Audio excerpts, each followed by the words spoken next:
Oh, sleepy, sleepy, sleepy.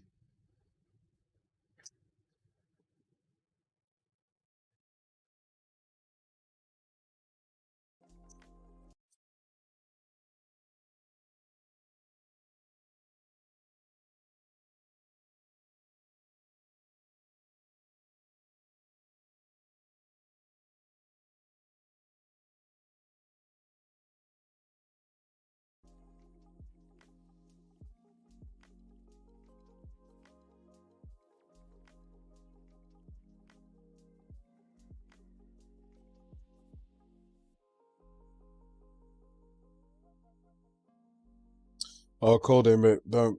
I'm too sleepy today. Joking. Yeah, honestly, I'm making myself tired. Honestly, I'm knackered today. I don't know why.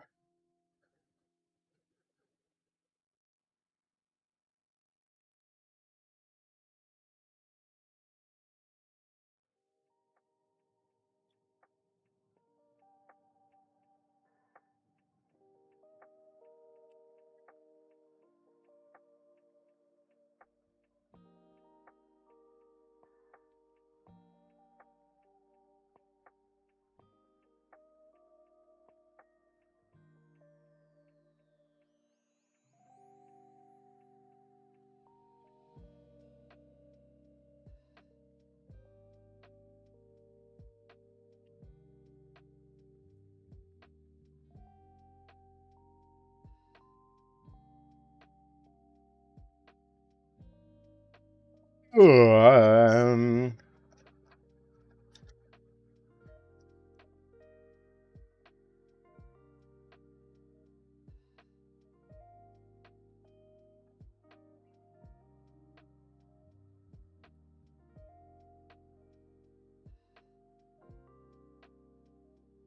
Endorse it. Fossil hunting. Damn, what?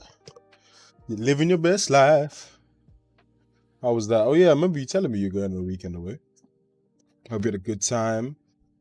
Hope you enjoyed yourself. Okay, you gotta hydrate.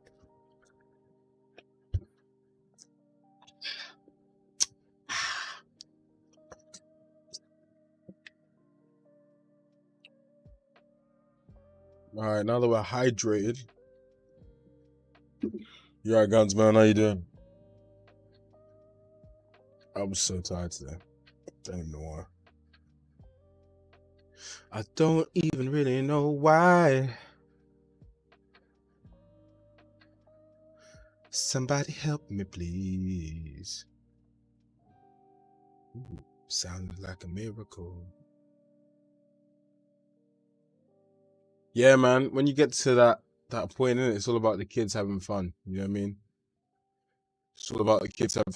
You and I know. You know what I mean? You and I know. When we have kids, it's all about them having fun. Cold day, I understand the struggle, but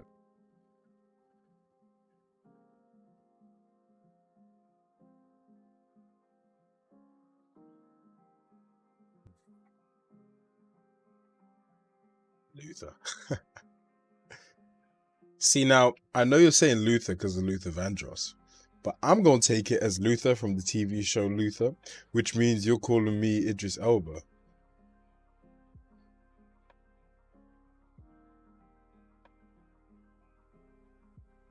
Honestly, caffeine abuse. But yeah, Cody, man. If you're calling me Idris Elba, thank you. Thank you, man. I mean, I see it myself, you know what I'm saying? He was the sexiest man alive at some point. And I have to say, I too am probably going to be the sexiest man alive at some point. And that point is right now. No, I'm playing. I am playing. I ain't playing. Who's playing? Not me. Not me. I don't play around with that. Boom, boom, boom, boom, boom, boom, boom. Ooh, this beat is nice, you know. Sing it to him. Tell him. I said tell him. Oi, oi.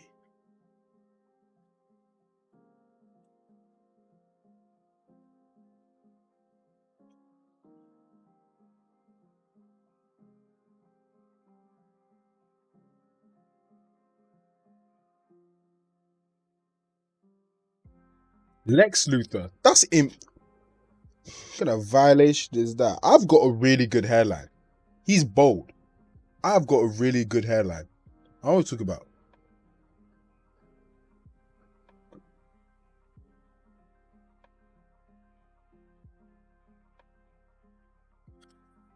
I needed to put the stupid hands on the roof.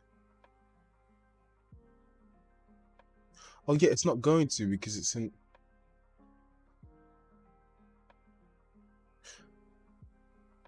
Okay, you know what? You know what? You know what?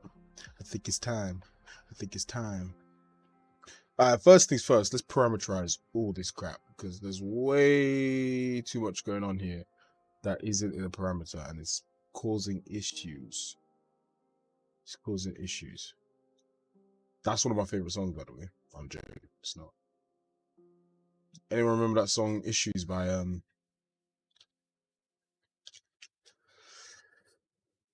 by the Saturdays?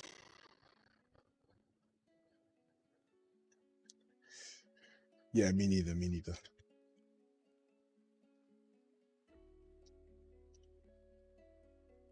Yeah, I hate that song so much. It's not my least favorite song ever.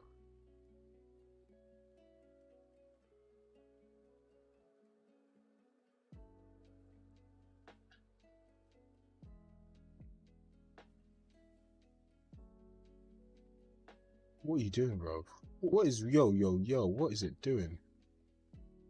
There we go. That's what I'm talking about.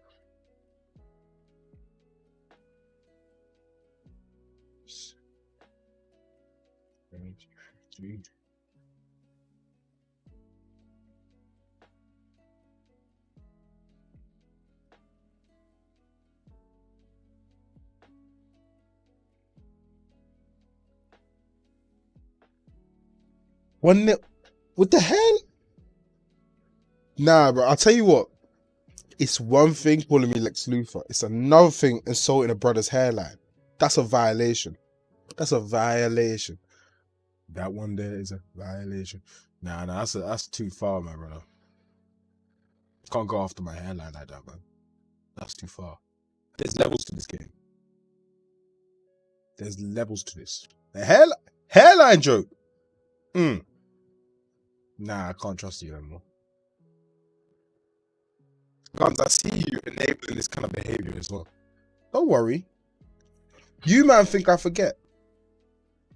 But you don't know I'm a petty person. You guys don't realize this. I'm petty. Watch and see. Watch and see. I just need to find a way to know what game. When you guys go get the game, it's gonna sound. You'll see. You'll see.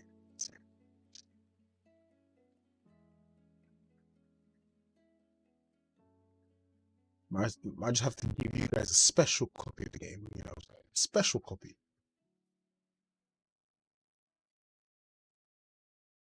That blows up your PC or something. That's too far, Jake. I'd never do that. I'd never do something like that to you guys. You know what I mean? It's enabling behavior. All this. It's atrocious on all of you, man.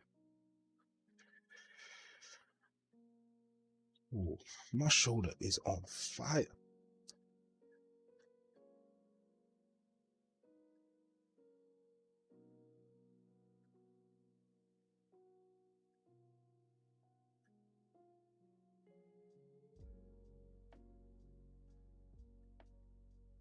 Yo. Hold up. Wait a minute. Okay, nice.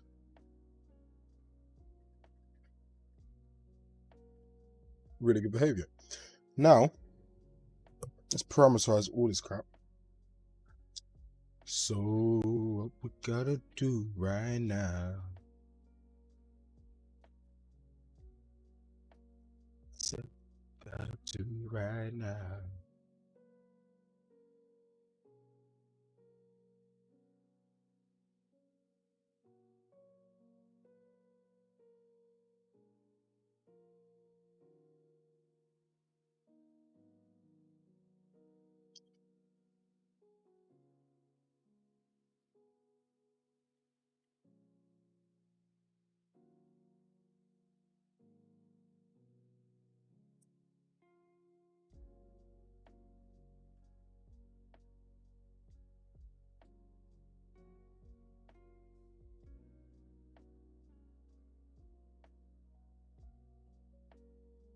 Man just saw how the shoulder turn away. Nah, I called it. I was waiting because I can't be doing that with you guys not around. Come on. I was waiting for you guys to witness how fun that's gonna be. It's gonna be so fun. Uh-huh. I'm actually delirious right now. I'm just like my brain. My brain make you too public.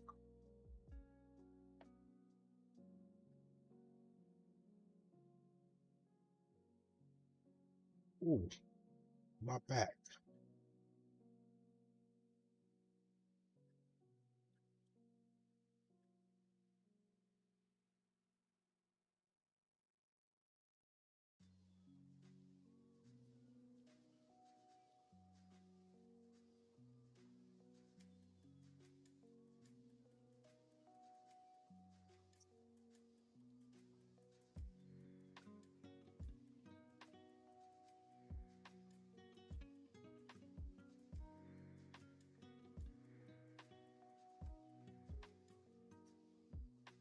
Yeah, he is. I mean, do you guys not do that?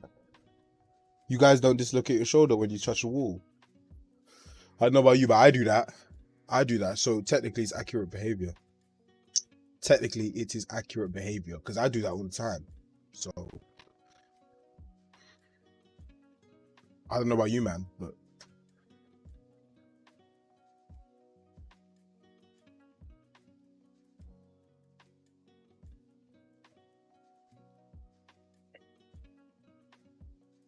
the way I broke my spine interview. I have not seen that interview. Um, if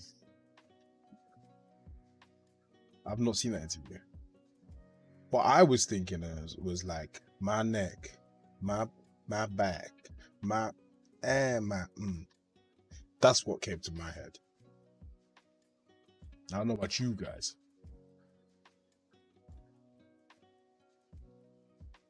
God, this is such a long process.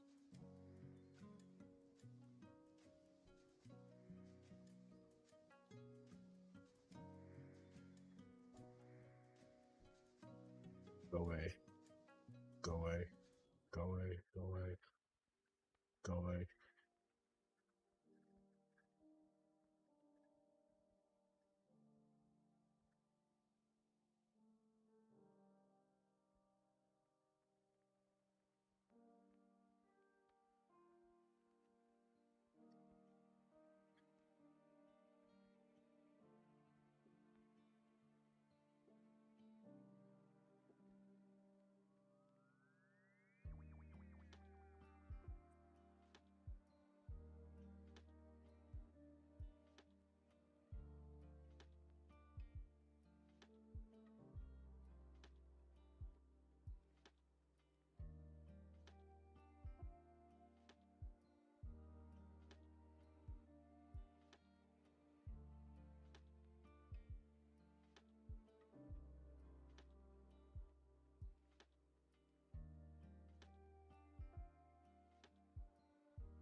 Should behave properly. No, so the aim is to have individual animations for each of them in terms of movement.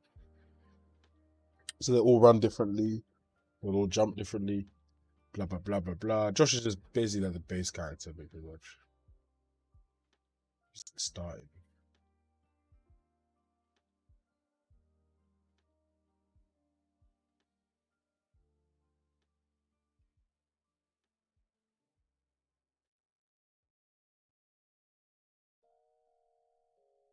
What's going on with that initial bit?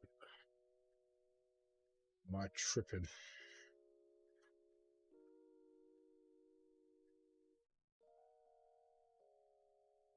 That's a problem.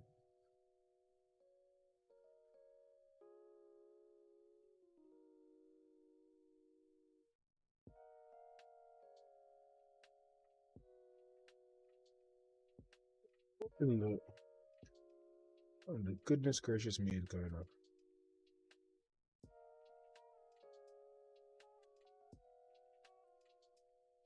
See, that's just shooting straight up to me, which I don't like.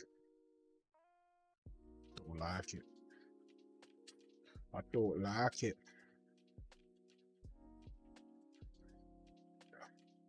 That's awful.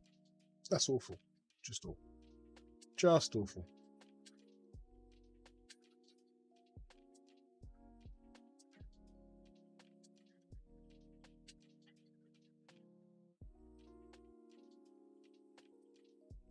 What is going on here?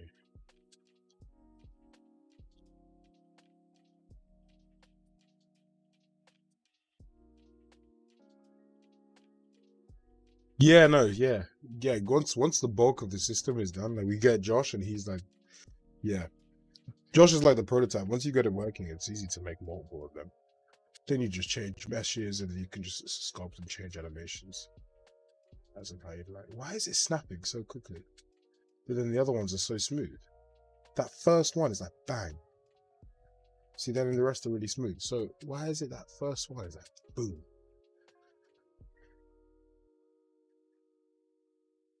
I think it's gonna have to be something with default values. I mean, definitely something to do with default value. It's probably to do with like default trace values, to be honest.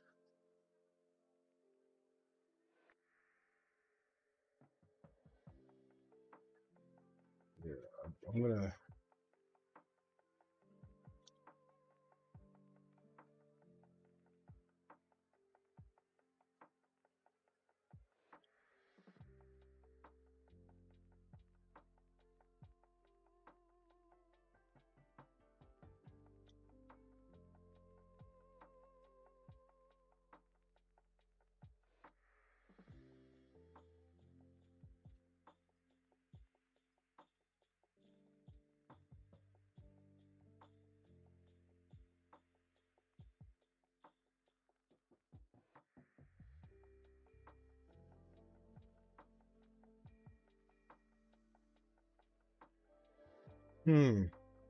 There's some weird behavior going on.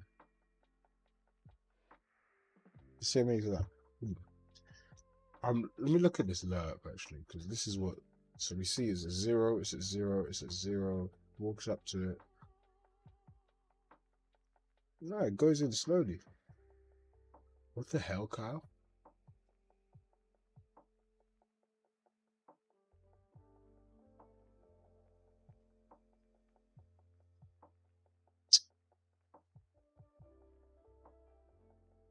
Hold up. Wait a minute. Sun ain't right. Just get at these.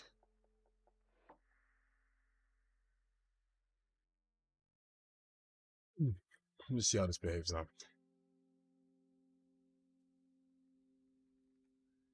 Okay, that's still wrong. Okay, so it's not to do with that. What in really goodness name could it be? I think it's probably to do with the capsule size. It was a lot smaller. I had to change it.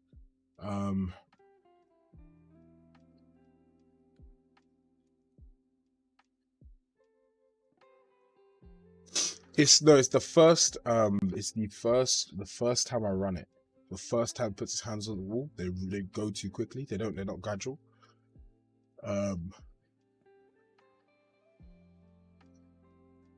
That's the problem. Fourth. Crying. tears of joy because I love IK so much. A part of me is a bit afraid that this is a bit of a Unreal problem. Let me just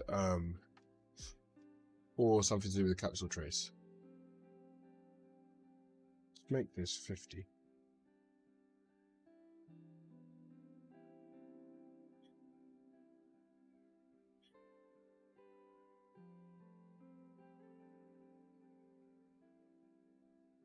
Thought so. It's to do with the capsule. So that's really smooth. It's just that initial one is to do with the capsule. The capsule. Do you see there's a bit of a there's a bit of a bugginess in there. I wanna just be if you see it, you'll see what I mean here. Let's do this. Do you see that jump? You see that snap? I don't like it.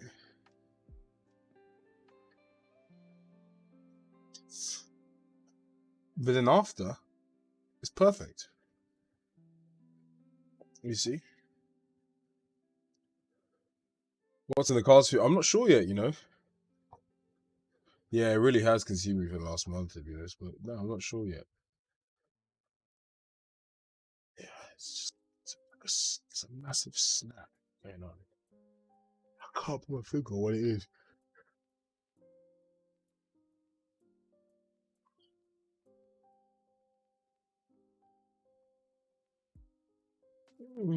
It's weird because because this low is what brings it across slowly. So this alpha starts off low and then it. No, there's no like preloading of the anime. It will like set this target.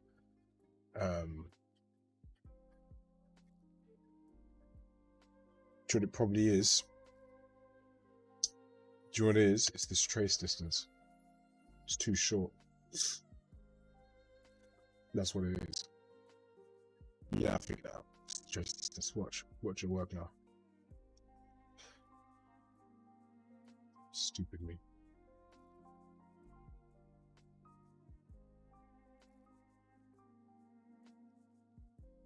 Yeah. See. Oh, I hate my life. Honestly, basically, what I was doing, it starts the IK process when it hits something that's 70 away plus 10 radius. What I was doing on my trace in the shoulder was the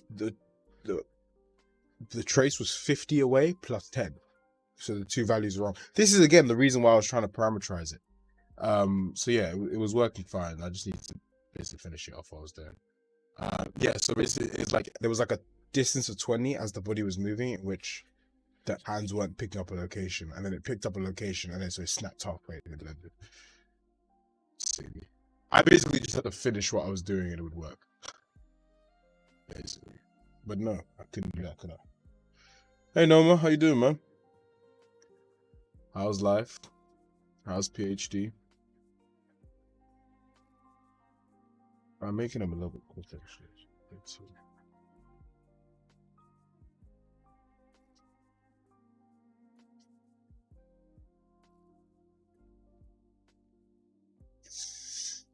Jeremy and I am such a stupid.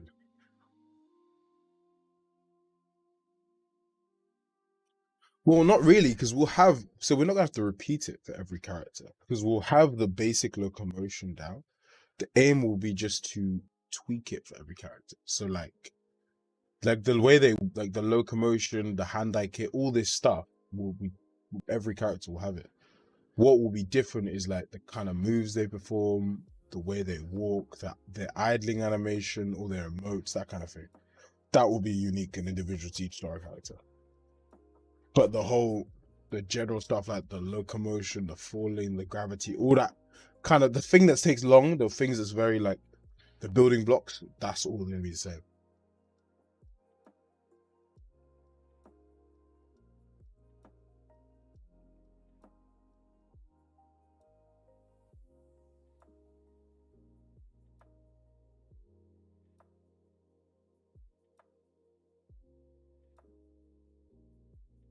Ah, feel you, man. You'll be calm, bro.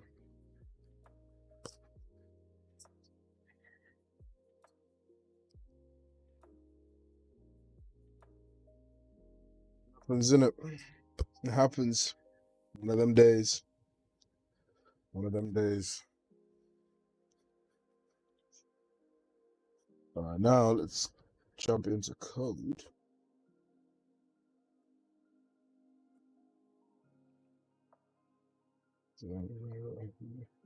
I'm basically just setting everything up so that once I've recompiled the code,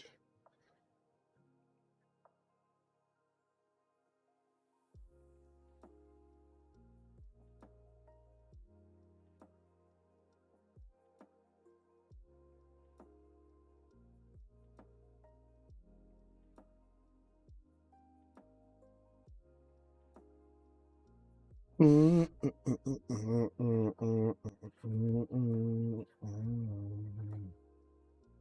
so once I've recompiled the code, it's just good to go.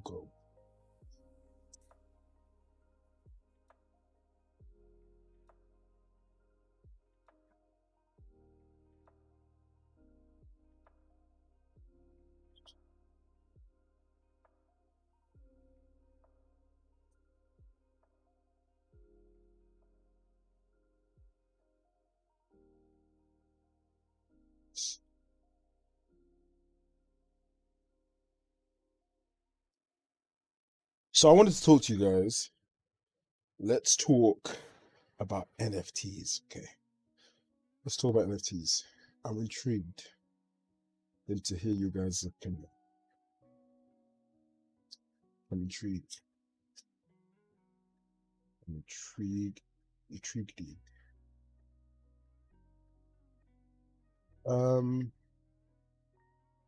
Let's see here.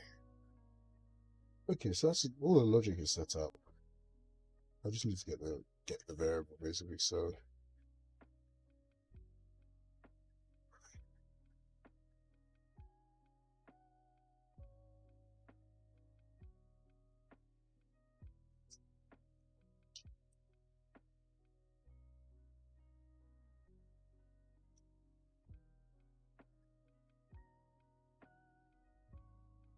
trace this. Let's do 50.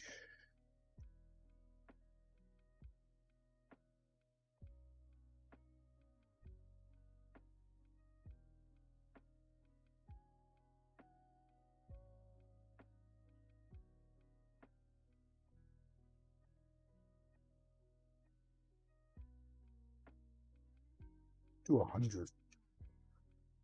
Because why not?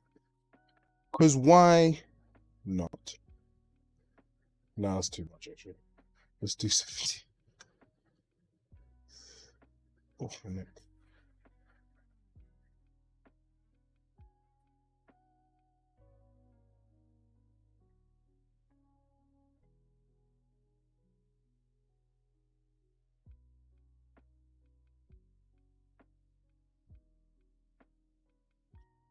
See, now NFTs, they in this is the thing that I've been so confused about with this whole new craze.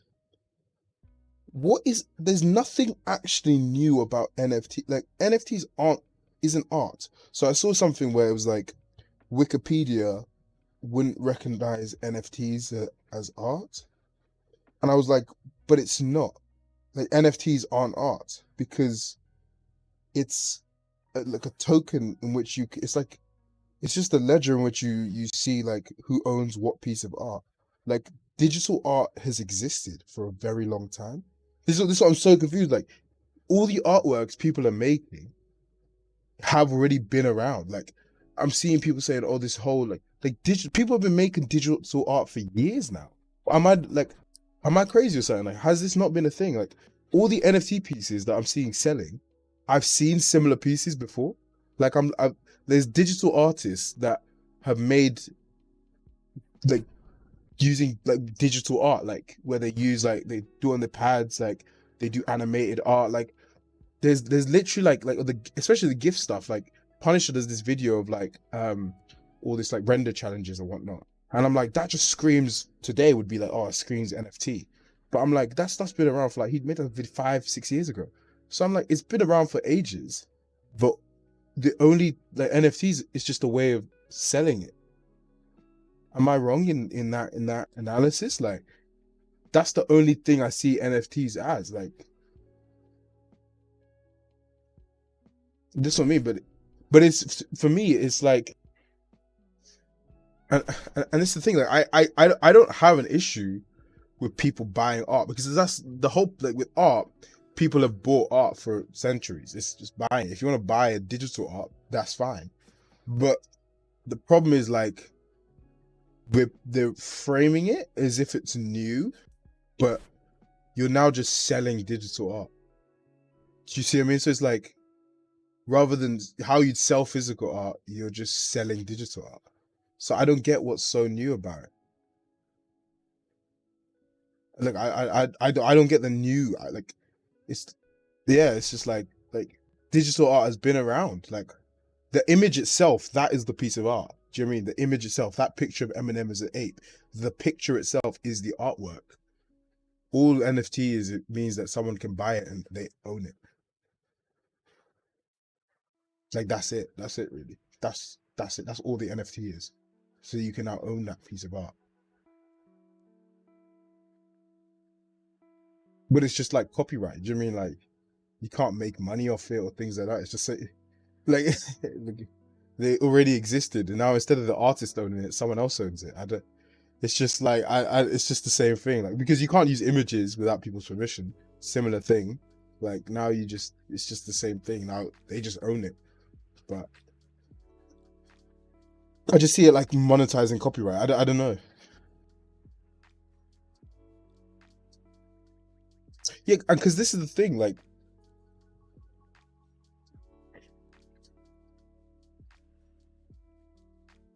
yeah, and this is the thing. Like, I honestly, it's trying to give digital value to stuff. And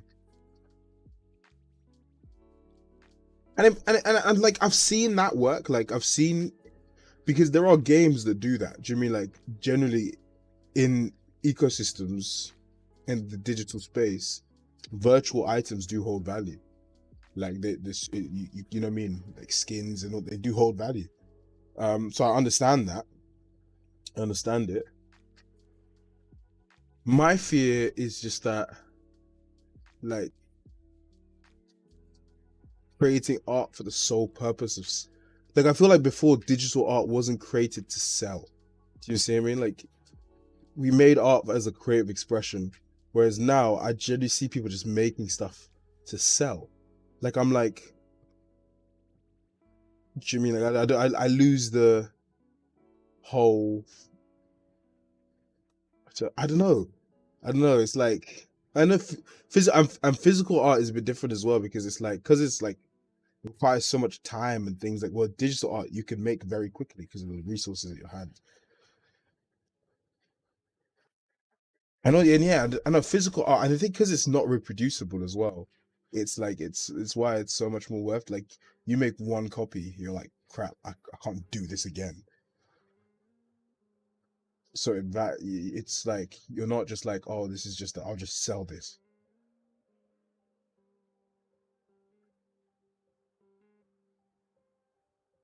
I don't know, it's an interesting thing, because then I'm also like, am I being, because, like, yeah, any art field that's ever happened, like with any art revolution, like, people didn't understand it until, it really came through.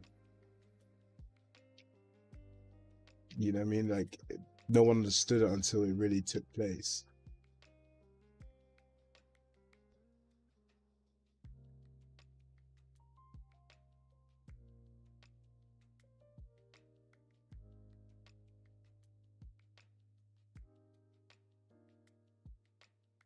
See, I can understand that. The price tags on some things, that, but then again, it's like, I would look at other pieces of art and be like, oh, I don't understand that. Do you know what I mean? Then that's worth millions. And then there's expressionism and different ways of understanding, and the artist would generally say it. But my only thing is, like, I don't know if that was like. Then again, I say was that reproduced in the same scale, but it's because it was physical. Do you know what I mean? It just wasn't as accessible, really. So I don't know if the increased accessibility has meant that it's now more, like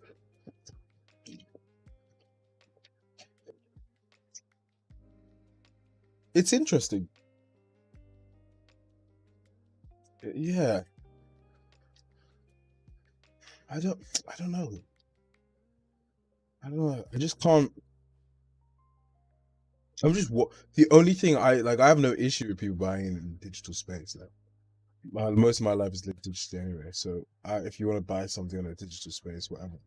But my fear is I think it might take away from the physical art, which I think there's a beauty to it. Like it's the same thing I fear with like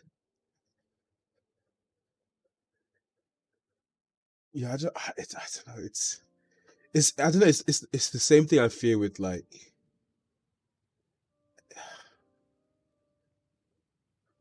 kids wanting to become influencers over like scientists. Do you see what I mean? Like or like learning to like wanting to make money from makeup posts rather than creating something.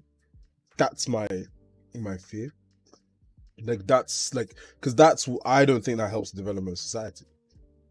Because like have like seeing and looking at the way the world is sculpting. There's this weird like I don't even know. It's a weird shift towards like we validate so many things that I'm just like, what? Like this the whole Molly May thing. And I was like, I when I don't know if you guys saw if you guys like when Molly May was saying like we all have the same 24 hours in the day.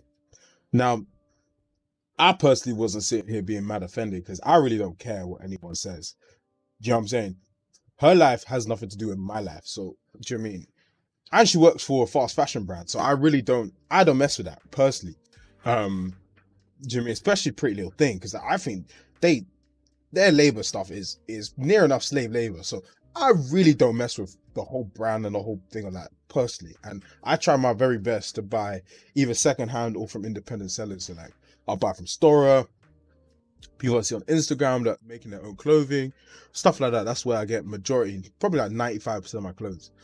Um so yeah, so I try and stay away. So I was never really bothered with her whole thing because I really didn't care about her. But then I was also like, there was a massive uproar. But I was in my head, I was like, we gave so much validation to this girl for being on Love Island. Like we gave that so much like that was worth so much currency to society. When I'm like, what? Like the fact that Molly May is bigger than the last Nobel Prize winner is a problem. Do you see what I mean? In terms of looking at advancing society, So I don't know. I don't know what we can, as a society, we can expect that and we're mad at someone when we're validating behavior like that. Do you know what I mean? It's like, if you want to give the winner of Love Island millions of pounds, you can't be mad when she says something that isn't the most educated statement. Do you know what I mean? So I don't know. I don't know. It's just, I don't know, man. I find it's best to just do you and make what you love and don't do what makes you happy. And not concerned with all the other people doing all whatever they're doing. They're gonna do them. You gotta do you. As long as you happy, if they're happy, that's cool too. But if we look in terms of like as a general society, it's interesting. I don't know if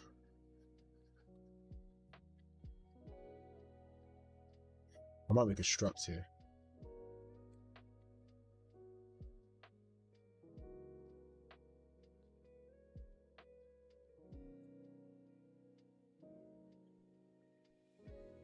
Mm,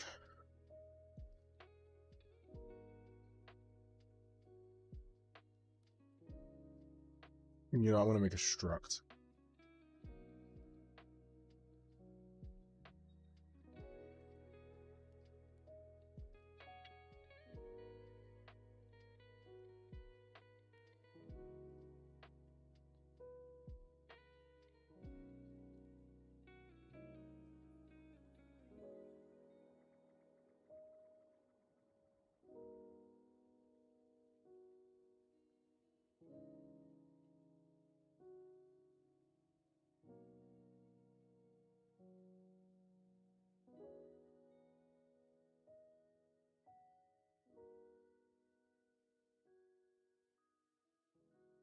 Other slope states.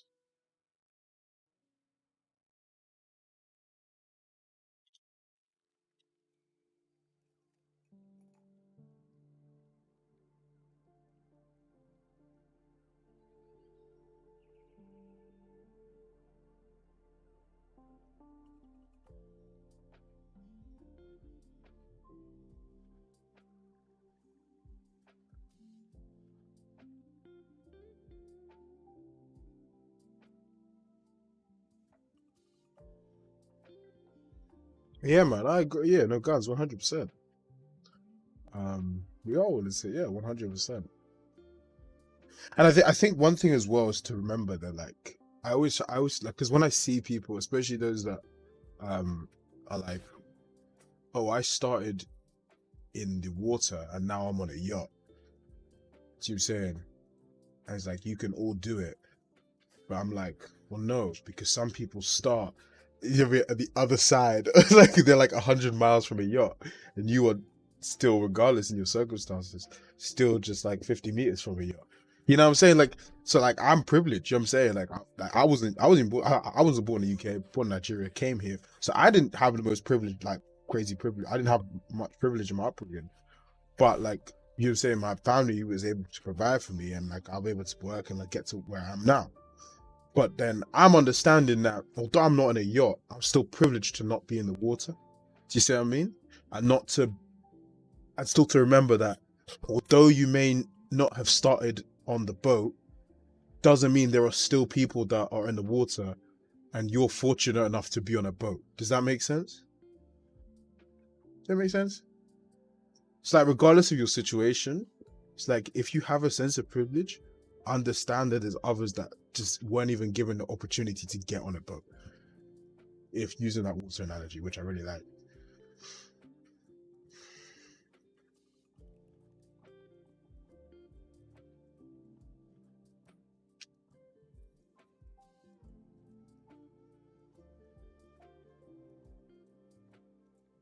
Oh, my nose is actually, I don't know, I think I've broken it. Like, so I'm saying, so for I also, as if I got access to education. Do you know what I mean? Like, I got access to education that I wasn't, I'm a Niger boy through and through, from Lagos. Ah.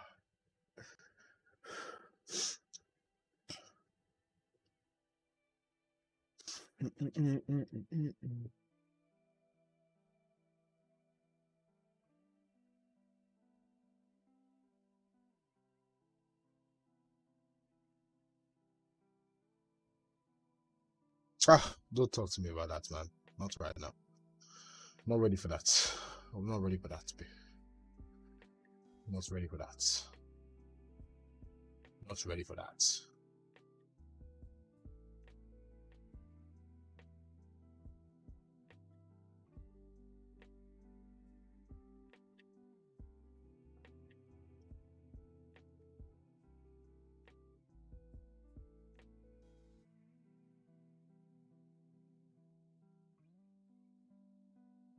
I actually feel like I've broken my nose.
I don't even know. Honestly, it just hurts whenever I press it. Oh, I took the biggest hit on rugby on Saturday. Honestly, basically, this guy 6'6", 140 kg, got like a 40-meter run up on me, and I'm just stood there like, oh. I look around like, anybody want to tackle him? Just me, yeah. Alright. And I'm like, I was not in the mental space ready to tackle. Like we had just hit the bar on a penalty.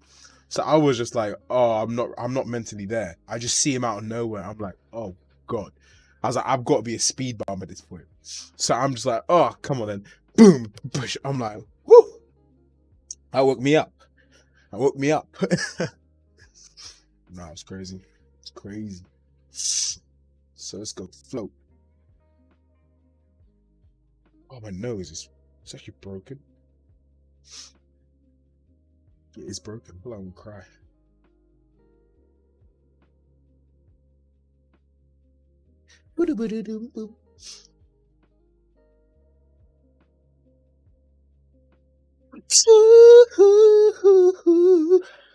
Oh, that Prince. Whoa. What was I gonna do? Trace distance.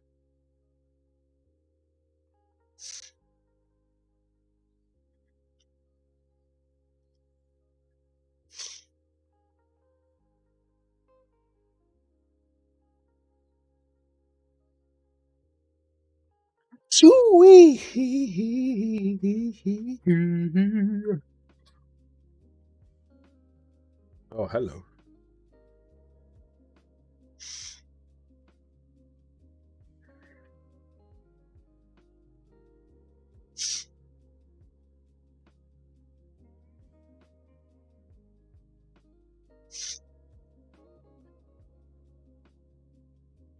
Oh, lordy, lord.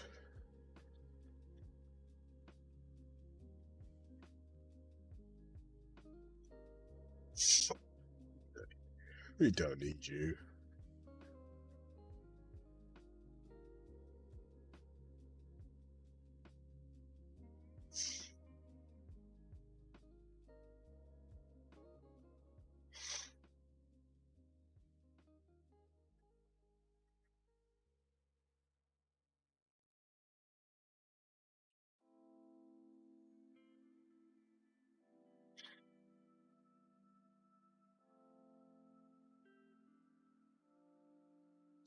Monster behavior.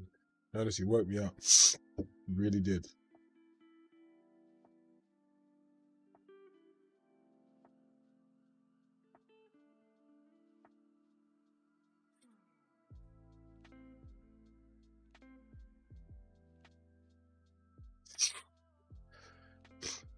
Sniffles. Hand IK settings.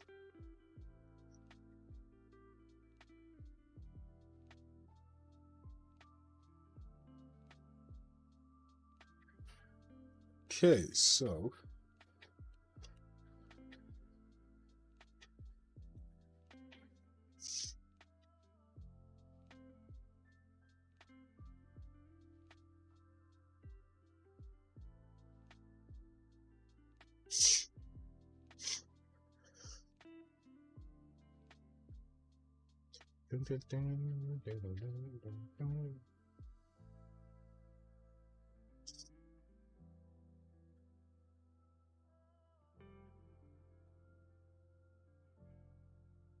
we have a trace distance of 50, trace radius of 100. Can always change it in the thing if we need to. But that's the oh, that's way too big, brother. So we're 70 on the trace radius and a trace distance. See you later, Cold Day, man. Have a nice day, man.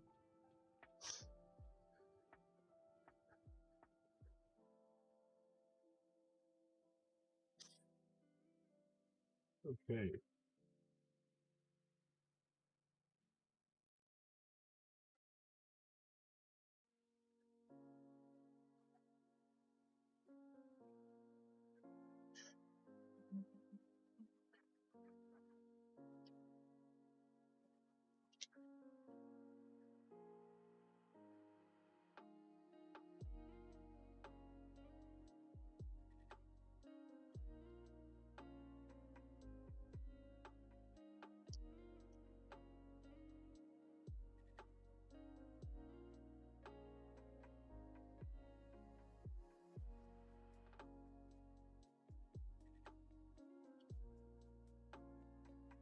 Oh, guns, mate. That's a rookie mistake. Honestly, that is a rookie mistake. That's a big rookie mistake, honestly, from you.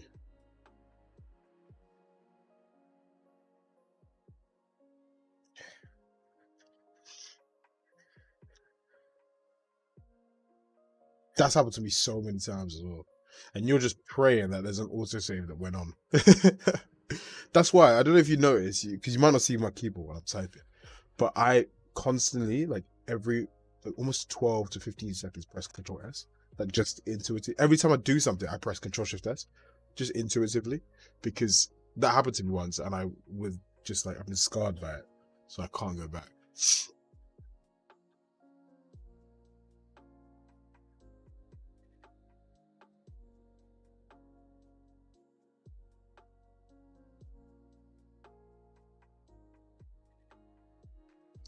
Silly.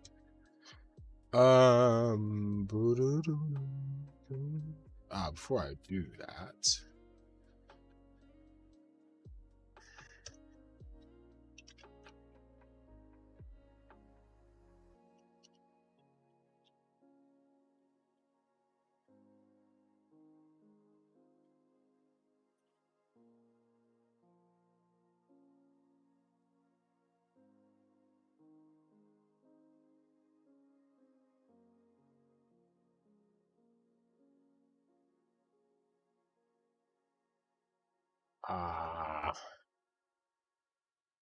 yeah, it's the Control Shift S you got to do, man.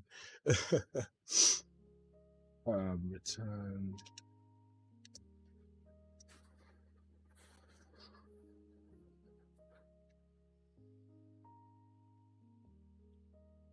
Okay, while this does this, I'm gonna put the toilet. 2 secs. While this rebuilds.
In assumed. Oh, it's gonna be because.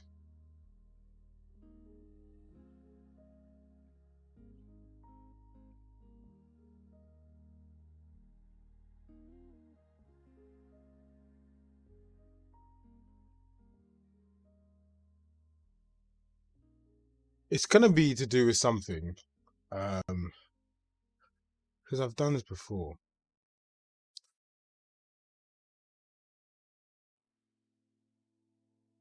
Like this.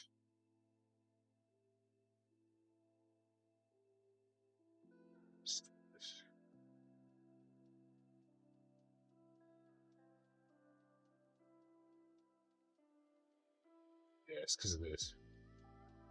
See, I remember this. See, I'm glad I remember this. I'm glad. See, you're getting better. See, this is what I'm saying. Before, I've spent ages. I need to include this. Before, I would have spent ages trying to think. I was like, what's the error? Not knowing. But when you experience the error, you now know. So failure, as you can see, allows for future success. It's still probably going to break down because I'm stupid. Or not.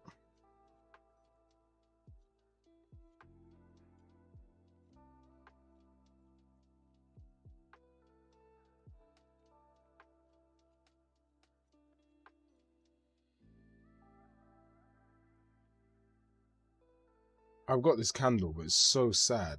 Like, it's the saddest candle right now. Look how sad that is. You guys can't see, but it's so... It's like, there's like no heat being generated.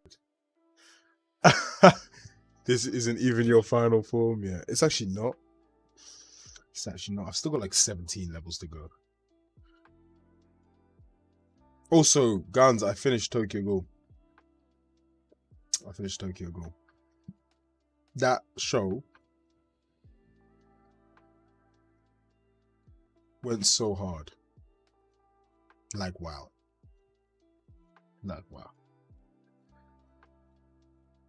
Kisho Arima? Yeah?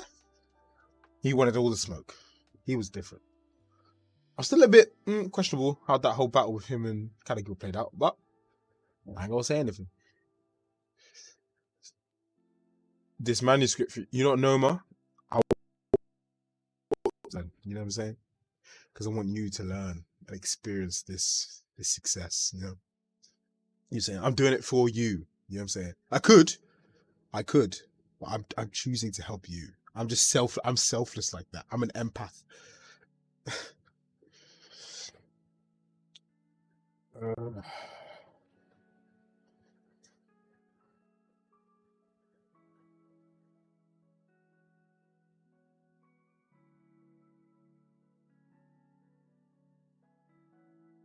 Yeah, it's not as good as the first, but yeah. First season was unbelievably good. Loved it. Psychopaths. Okay, I'll get on that. I still need to watch Tokyo Revengers as well. I still haven't seen that. I'm behind. And I just stop. My problem is, every time I need to watch a new anime, I get caught up with a real life show. That's my problem. Oh my goodness. Have you guys, do any of you watch Power? Like Ghost Book 2? If so, the last episode. Yeah, I'm doing you a favor, Noma. Really. The last episode was crazy. I'm fucking crazy.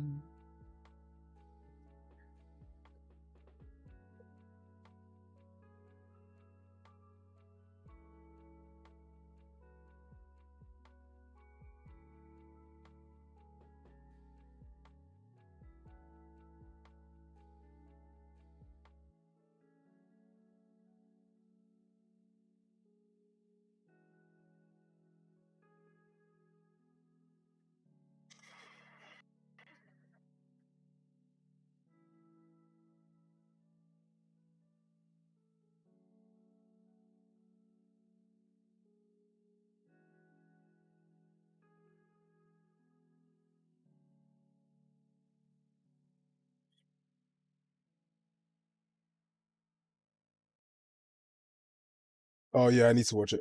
Demon Slayer. So is this the manga trainer arc? Because I've seen that on the site I watch it on. I've seen it's back to dubbed. But remember, I'm a dubbed. I'm a dubbed. So I've been waiting because I didn't know if the dub was out.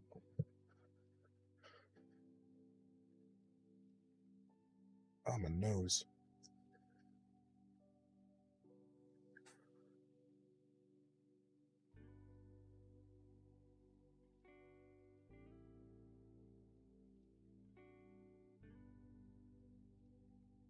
Okay, I mean, we're definitely gonna have to change some settings. It's a bit big. But basically the hand-eye K trace and that is the.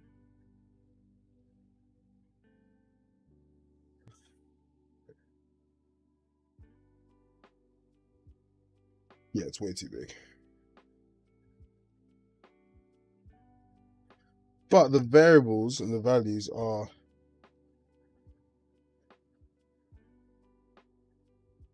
entertainment. Okay, yeah, cool. So that's what I'm saying. So I've seen the manga train arc then. That's calm. It's onto the entertainment district now. Oh, I see. So they okay. So they're releasing. Yeah, so they've been releasing the manga train arc dubbed on the website I'd watch it on. So I was like, yo, is that yours? Entertainment District. Ooh, juicy. I thought so because I saw a picture of Nezuko. I was like, who the hell is that? Okay, cool. I need to watch that. Is it dub's not out yet? It's not. Dub will be out yet. Hey Zena man, how you doing? What are you getting up to on this fine Monday? We got to make some tweaks. Some tweakity tweaks. Oh no. It's because we haven't plugged this up. That's why. We haven't plugged up them variables yet.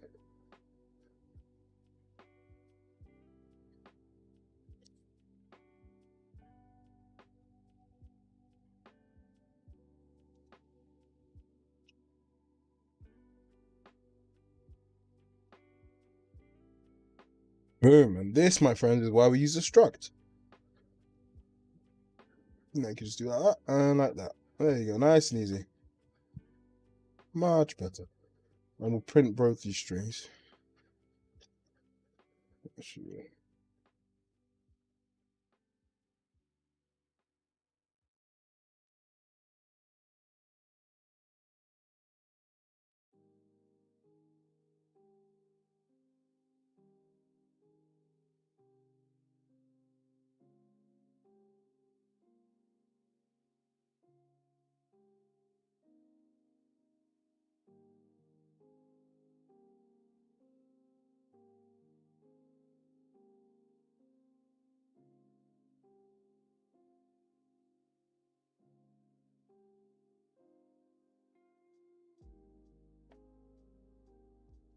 Oh, bless me.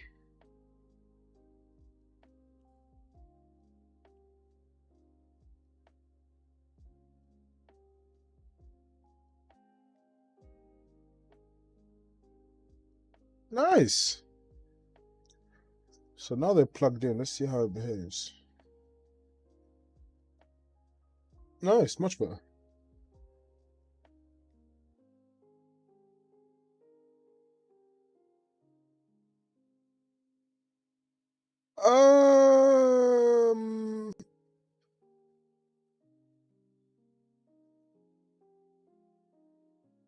Yeah, it's a wonky behavior.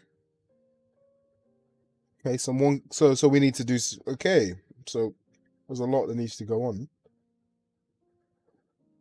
and it can turn around. See, that point is still colliding. It shouldn't collide at that point. So we need to tweak that. That capsule's way too big. Way too big. I think first of all, yeah, we got to drop this radius. We got to drop this radius massively and take it forward. You know what I mean? No, not even take it forward. We just got to drop the radius really. All right, let's try live coding. Hopefully, let's go radius of 50.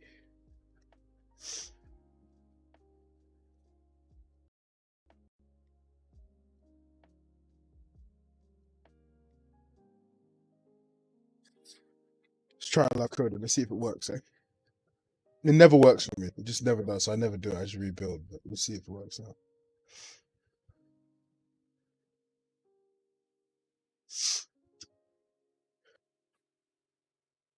Oh, oh, so good. Watch Sabo, I see. I got sniffles.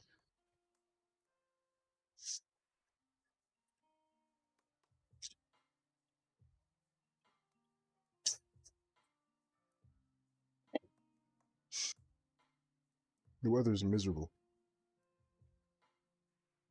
The weather actually sucks. I really need, when I get my own place, which should be soon, hopefully, I need, well, hopefully I'll finish university with this master's. I really need to, I need my place to be like glass. I want my desk and then like glass just all around, or at least in front, so I can see outside more. Because I feel like I'm a bit. I mean, to be fair, I haven't opened the window today. Just miserable outside. You mean it's just so, but like, at least in glass, you see like buildings and that. My view right now is just a wall and screens all the time. So I feel like I need a nice view whilst I code. What I really want is, them lo-fi vibes when you're like in the city at night with all the neon and stuff. That's what I need, like a nice studio loft.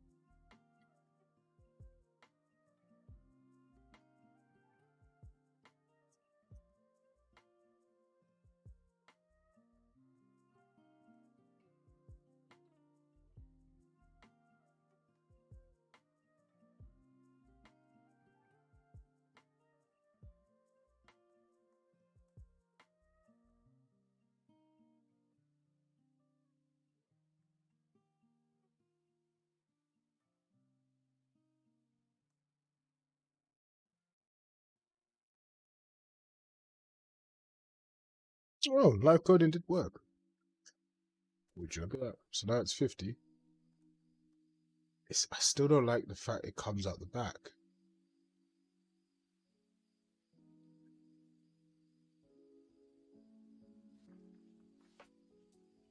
Okay, it doesn't. Ignore the crazy arm behavior.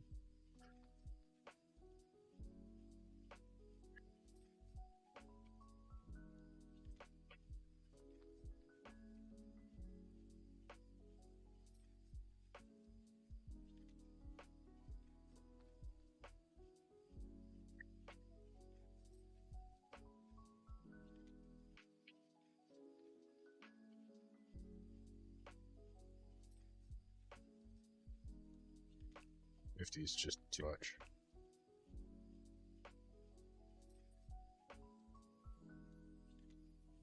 Turn off the screen, it's like see through that window, turn it on to blackout or probably video bleed. That'd be sick. Hell yeah, I want that. That's what I want. I will buy that ASAP Ferg. ASAP Fergie Ferg. Basically, I need the ball to be a bit more forward, so a couple things we have to do. A couple things we gonna have to do. Gonna have to do. We're gonna have to take the start forward. So don't start in the player, but starts just in front of the player. A lot of changes we're gonna have to make actually. Unfortunately.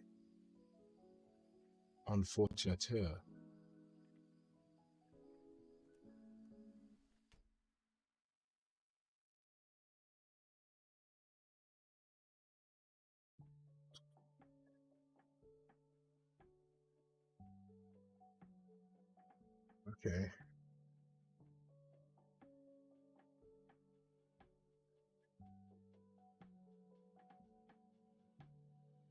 So the start, I'm saying, what I was saying, it was the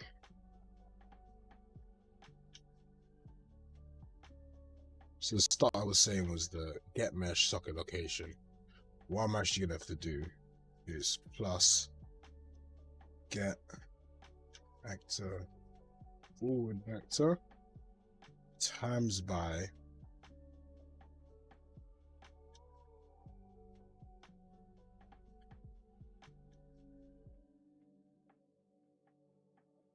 yeah, that'd be a very, very expensive probably for a setup, especially to make even just to make one probably.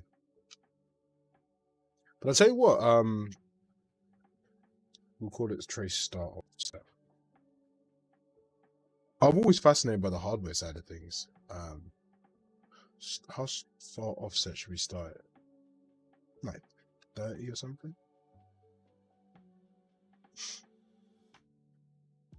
Because the radius is probably it's too high to be honest. So we got to drop the radius too. So the radius is probably gonna be like 30. It's a cool idea though, guys. I like that. I like that.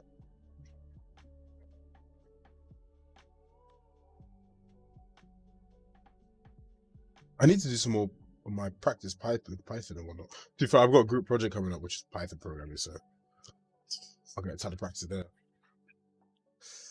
But yeah, I was not really using it as much. I've just been mainly C++ and game stuff. So I like to be able to do more. So off back.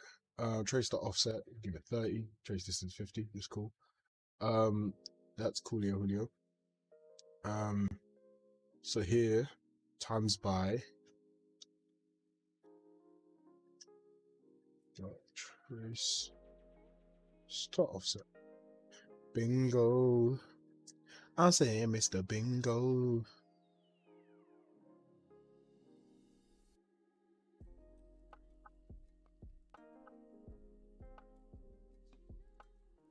No, I actually needed to code today.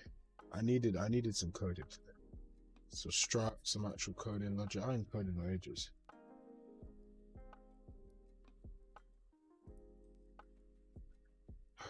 Yo, Dado.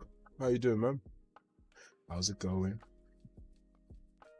How's it going? How's it flowing? Oh, no, do you know what I mean? The master aura. Take the trace start off step.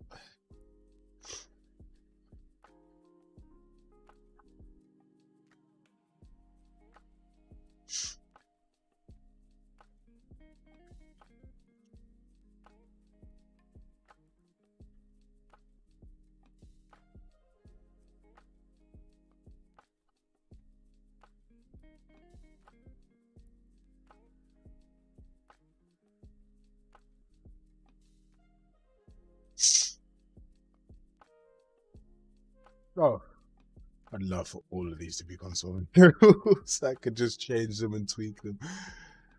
Oh man, honestly.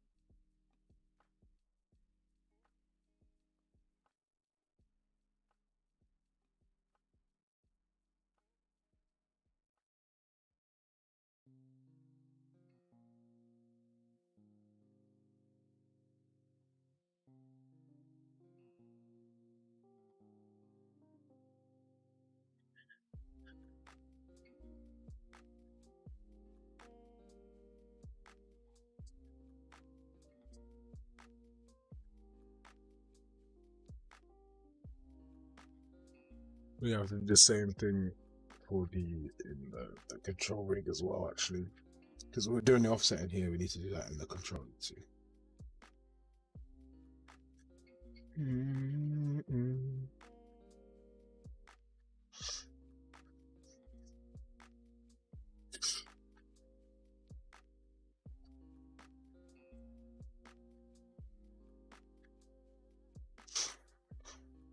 Oh, why didn't I just do? I'm so stupid. I should have done live coding. I literally just did it to me. Whatever. Whatever. Dum, dum, dum, dum, dum, dum, dum, dum.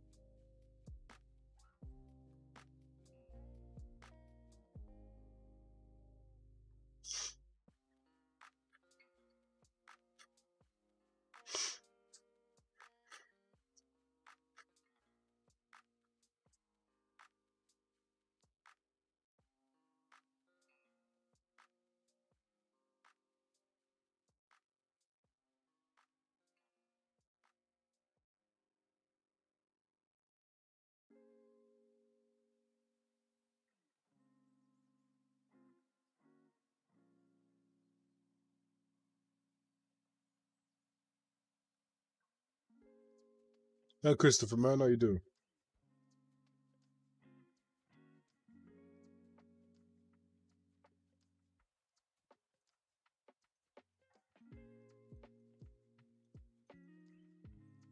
Dum, dum, ba-dum, dum, dum, ba-dum, bum, ba-dum, dum, tum, ta-dum, tum, ba-dum, t-t-t.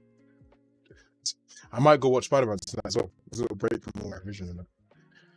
I haven't seen it in ages, and I need to finally see it. So I'm like thinking, let's have a look actually, real quick. Time the movie screens.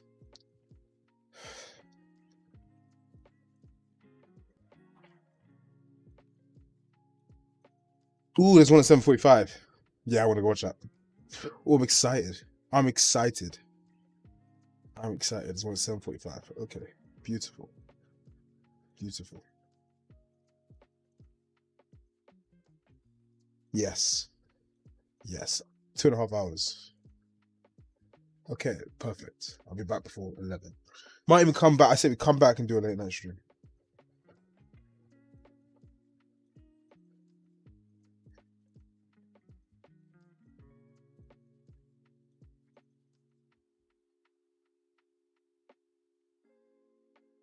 Here we go. Static.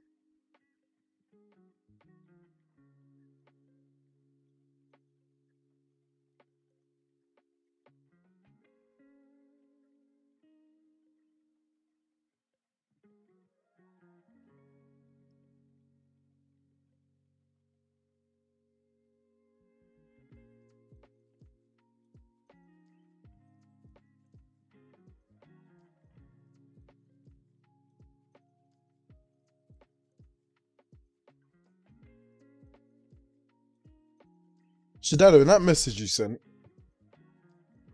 Well, Dada, do you want to hop in? Do you want to hop in? Thing in chat.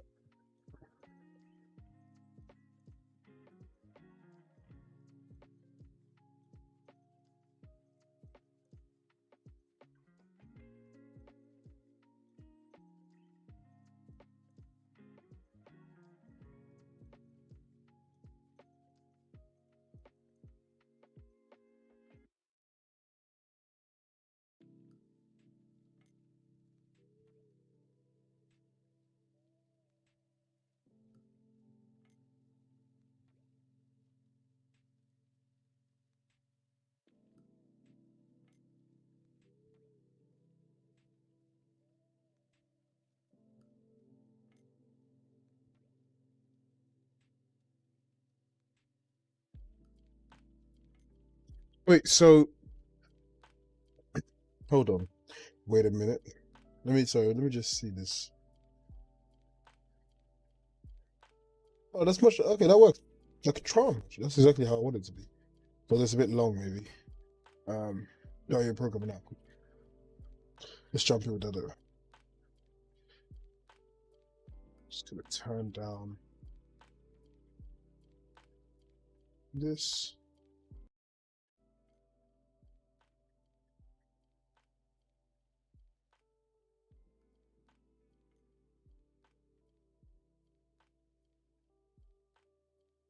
Bonjour. Bonjour. Je ne pas. Comment ça va? One sec, let me I think you might be echoing. Let me just sort out the 2 seconds. Oh, I'm in two places at once. It might be.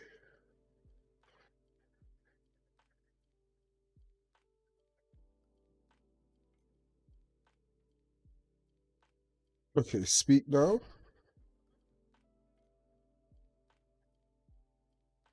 Hello?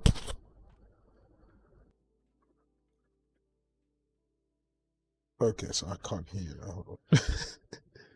Hold on 1 second. 1 second. Let's go. Is me echoing. 1 second. Give me. I'm gonna put the headphone on 1 second. Yeah, I had a feeling because I can see on my audio thing he's doubling up. Yeah. Can you try now? Yeah, nice. You won't be doubling up, but you're just coming through my mic alone. And I'm very quiet, but that's okay. No, I don't think you would be actually. You might actually be fine. Although now my desktop audio is having a no.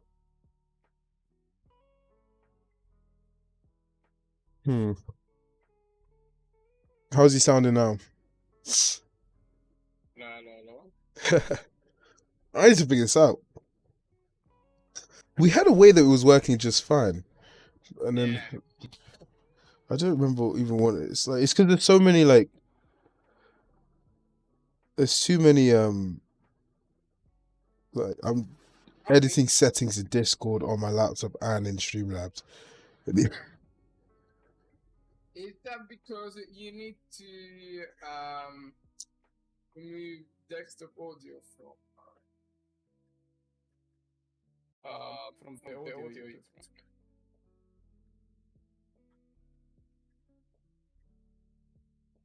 So if you speak now, sorry, Okay, let's try again. you're gonna be you're gonna be echoing 1 sec. Speak again or speak no more. Yeah, you're just quiet. Yeah, you'll just be quiet. We'll have to sort this out. I'll sort this out. Let me see if I can turn you up. I think we need to sort it out also. The podcast stuff, yeah. We need some professional microphones. Yeah. Because if I, what I could do. What's my output? Oh, I think I know how I can sort this out actually. If I go into my audio settings, my desktop audio, that's default. If I say that is equal to that.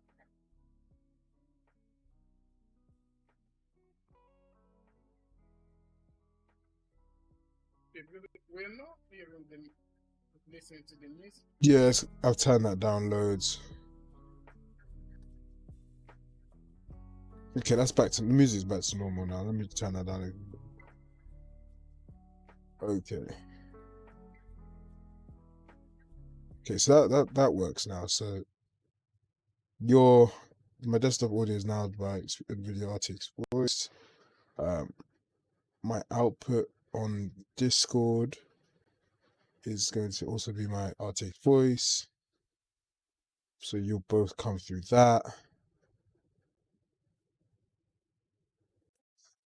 Oh, I don't know actually. Unless I go, actually, let's do this.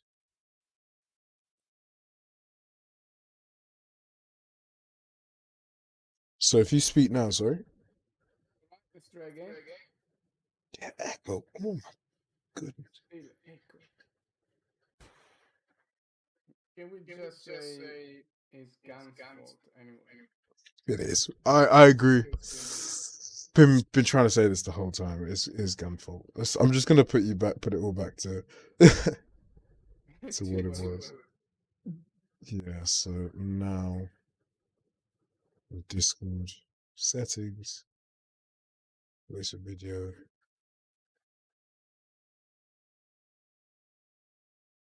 But from my part, I have muted your screen. Yeah, you're just gonna be coming out my mic audio now, so you just be quiet, I think. But so just scream. Yeah, okay. Yeah, it's not really important that they hear me sound because They can't hear you though. They can't hear you though. working. So yeah, no, like that piece of code that I pasted there, Yeah. it's so basically, Okay. do you have anything there that you need you won't or you can't change a runtime just Yes. you have These three just variables here. I want to change all three at runtime. Yeah. okay, so basically create three static variables like the one that I saw you that I pasted in this code. Just in. And I guess they are floats, right? Yeah, they're all floats. Well, so where do you want me to create the static variables in the character class or in? Uh, Anywhere that is global, so just create it in a global scope. It's audible, right? We should never ever do that, but these are all things. Okay. Okay, it's basically arraying for programs. Okay. Static, like keyboard, but that's fine. Just take fit into any global scope that you can access that. Probably at the beginning of the file that you get back. And the first, yeah, change the template type. Yeah, to whatever one. Yeah, it's a float. Yeah. Then the text parameter, just change that. That is completely up to you. And so, for example, I did mine. It's like J dot blending time. So if you use the dot because you you can filter the uh, the the commands in the console the console command. So it's quite nice. So yeah, that is basically the name of the file. So just name it whatever you want. And then two, I think is the default value. So the default value is whatever you want. And you know the rest of the text is completely optional. So I will just keep it to be honest. So I'll just put it empty. And then the last the last flag is just something flag. I didn't even look at that. So sorry, say that again. So the two, that is just description of basically what the variable is. Yeah. Two is the default variable of the default value. Oh, I see. I see. So this needs to be a float. I see. Okay. Okay. So this would be what 50. Okay. Okay. I see. You know, the rest of the text is just an empty text. And basically, the way you use it is Do I need that last line? That ECVF scalability given. yeah, exactly. Okay. I think like text, just don't kill it, just put the empty. Oh, okay. Yeah, you won't get the right number of parts. Then the last line is just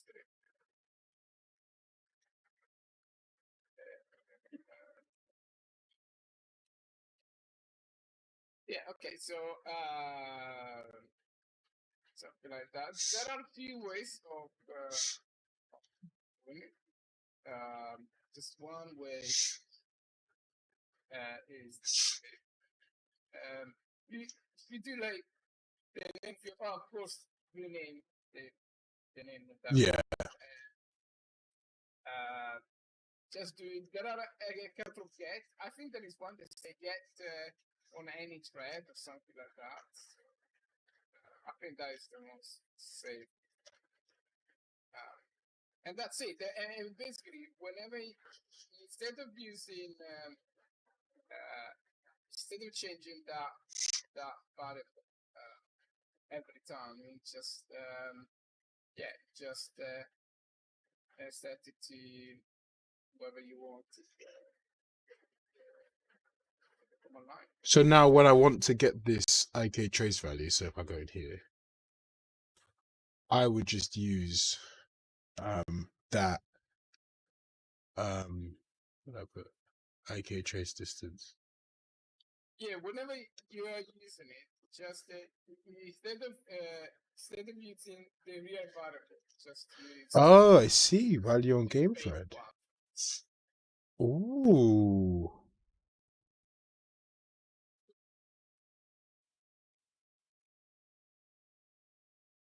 Just change it like while playing the game, not even while you're editing, but while you're playing the game. Ooh.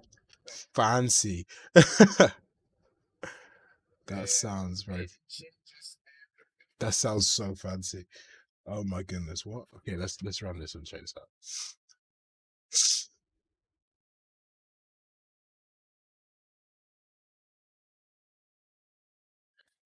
I'm gonna try to see the stream, even if it's Yeah. gonna try to do that.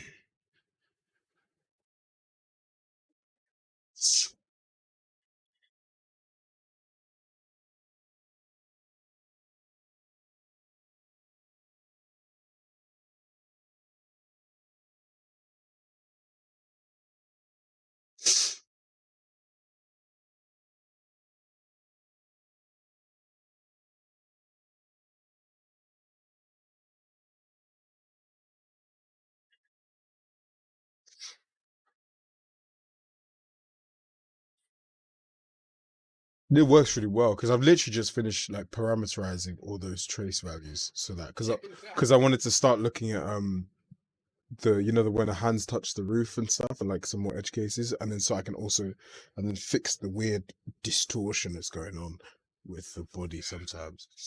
I've noticed, I've actually a couple of things I noticed when I'm here. And if you keep the sea lion debugging windows open, my wife is burning some toast and the fire alarm is gonna go off.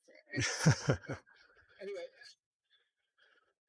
if you keep sea lion open while you're playing the game, there are IK warnings that say one of the bones that you use is not valid.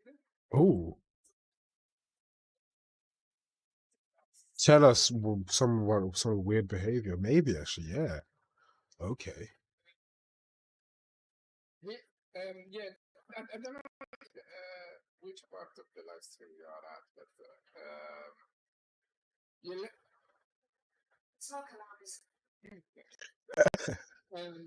let me know when basically the messages window, about window, around that one. Or the terminal, yeah. Yeah, like when it spawns all the state. No, I mean, I don't think it's the terminal. Oh, you're saying this Yeah, the console. the console. Oh, I see. Okay. Yeah, that one, exactly. Just if look at if you do verbosity to only warnings. What in here? Free voice, like there is free voice verbosity. Warnings, error, and messages, something like that. Just kill the messages because we don't just see the messages to answer. I don't see where am I going in the console? I don't see a console right now. No, just go back to Sea Lion.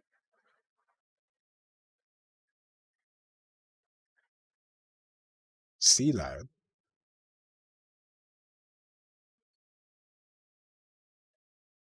It's in the sea lion. It is. What's sea lion? It's the code editor, no? Oh, you mean in here? Okay.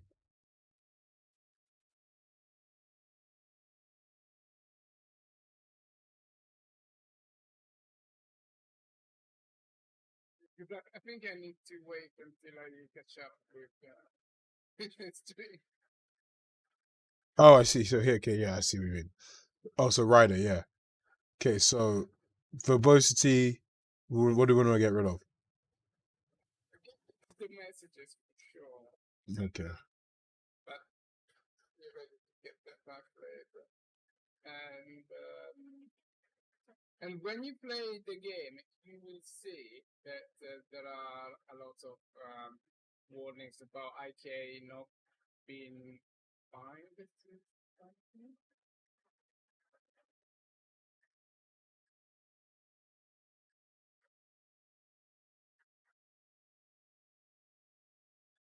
Trying to apply but to a bone that is not simulated. So, I think Ooh, that might tell us, that might be the cause of some of the some problems, yeah. Okay, that's interesting, actually. To address, yeah. If we go with behaviors, I think I would keep, I would just have a look at a process of exclusion, like that binary search thing that could go wrong until we found out exactly what that thing. So that is one thing, though. But let's try to use those console variable there, right? Great. And then okay, if you can change those values. Okay, yeah, sorry, I'm not. Oh, sorry, yeah. The trace uses that. So then we do.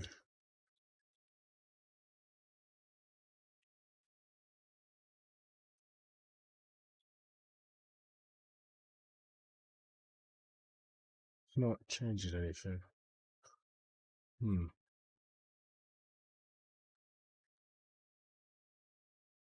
Did I set up correctly? Did you update it every frame? Sorry, no. Let me do this actually. So let's see in here. So here, the trace distance I set to this value here. That is equal to then in SPP.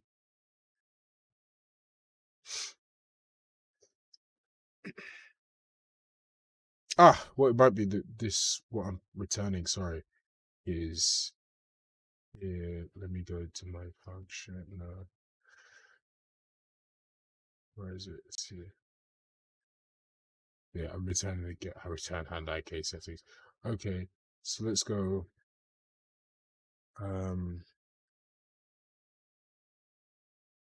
Let's do this hand dot trace distance.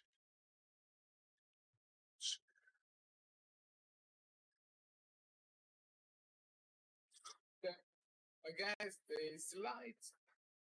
um, slight inconvenience with that is that whenever you find a good value, you just need to write it down and Note it, yeah.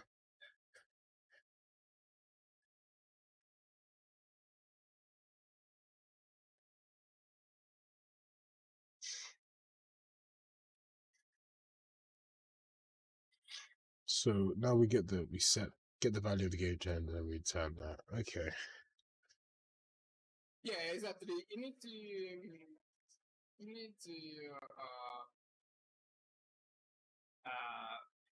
decide. Yeah, where we want to plug that in, yeah.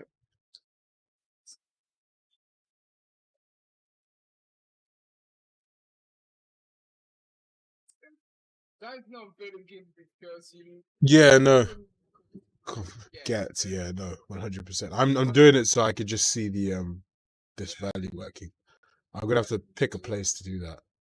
yeah, yeah, you need to make a planning, but yeah, after you've done it, it's Yeah, good. yeah, because I since I'm changing the variables in there rather than because basically I was just getting it from the struct, but if, in that case, I'll probably store this elsewhere to be honest. Probably should put it in this struct bit here where these values are held. Have a public variable, set it there. If we can struct that as one bar.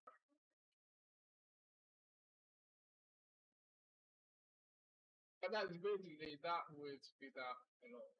Yeah, massively, is it? It's even better than doing it in the blueprint. Yeah. You always have to start the stop.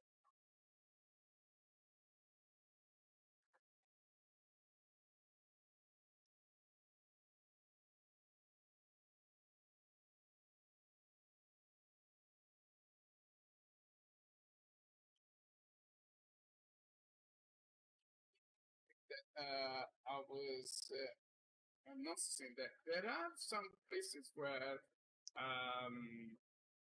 that strange lean is still super aggressive. Like there are places where, well, there are occasions that you basically, yeah, you lean about 45 degrees, but only for a couple of frames. There is a little bit of like jittering in there. So yeah, There's you know, there's some weird behavior that goes on in regard to especially the I still haven't figured out why the head does that weird yeah, look up thing. Um, but I think that it's a balance uh, between having lots of small IPA compartments that we can basically swap and inject as we please, and having a big one. Because the problem with having a lot of them is that you cannot blend them. yeah. You No, they don't blend nicely, no. Yeah, yeah, they blend awfully. rates at one time at every given frame. Mm. So there is that balance. But definitely, again, we shouldn't have anything that is a straight blend, like, right, there is like a straight, like, Boolean in the program. Yeah. So it's like when we do is the locomotion. Oh, actually, having that, I noticed that some of the guys in Avian Engine, they use an alpha with a bool blend. So basically, they were still able to blend. Yeah, you can actually. You can if you go in here. I'll show you. Let me show you here. In the anim blueprint, you can interpret the result of the bool when it changes. So like currently I lerp it, but you can interp. So when it goes to 1, you can, which really is what I should be doing rather than like lerping. Because currently I set like, oh, is it 0? Is it true? Whereas it should be set to whether it's on or off. So here, yeah, currently it's like a debug thing. I yeah, here. So I set it to well, blah, blah, here. Whereas if you go in here, you see where you set it's alpha. If you have a bool here and you go alpha to bool, you can then just like you can actually like interpret the result. So as it changes, you can like blend in and out of it. like interp speed increasing. So how quickly it goes when it's going from 0 to 1, and how quickly it goes when it's going from 1 to 0. I think that's really what we should use, to be honest, rather than this lerp in the gather variables, which I think is incorrect.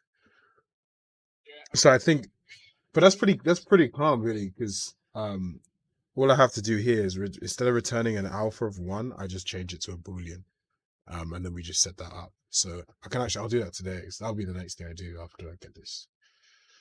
That one. Yeah.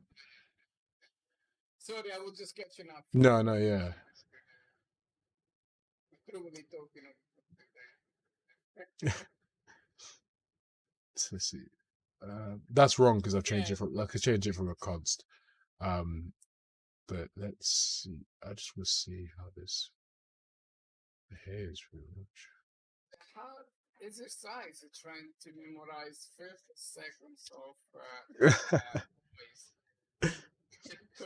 connect it to the thing, yeah.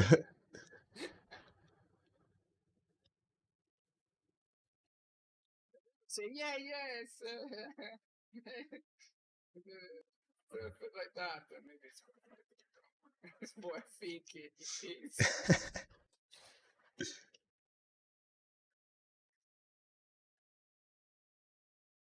So it doesn't change anything.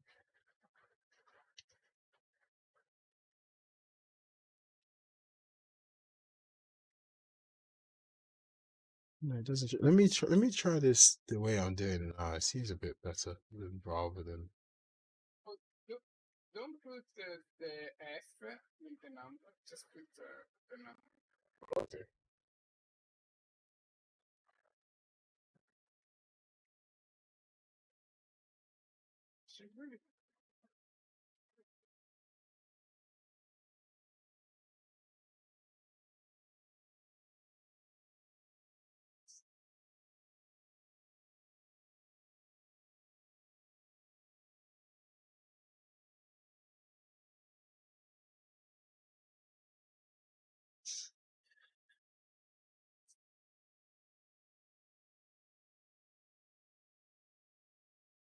No, let's let me do it the way I've been setting up now with these 3 values, and then we determine this struct values by those values, and that way we keep this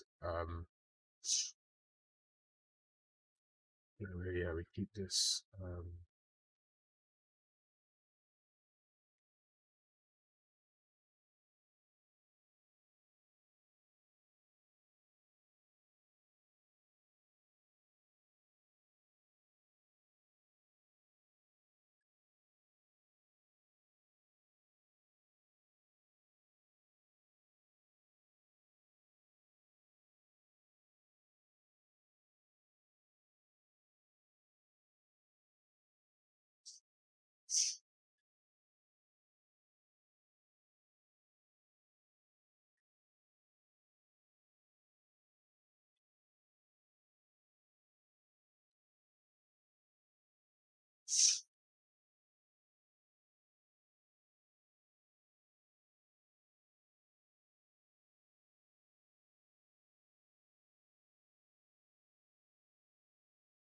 so we have the offset, blah, blah, and these are all defined by these values on the thread which are initialized. Let's run this again. Okay. Yeah. I think the next thing I'll do, let me do that bool interp after this bit real quick, because I know exactly what I need to do for that. So at least that's set up correctly. Let me get these variables working, these console variables, so I can tweak that better. And then I'll have a look at this error that's going on. And then, yeah. One, two things I need to sort out.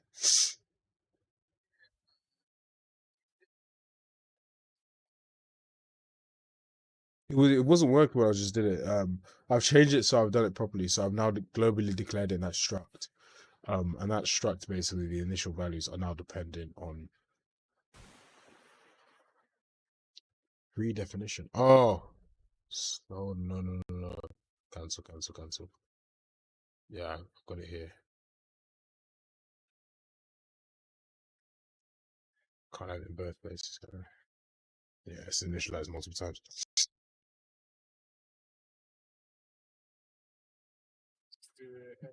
In one place to. Yeah, yeah. So now we basically get the variables the same way we got them before. From that struct. Now the struct is now globally these variables, and then those are determined by those on the struct. This variable.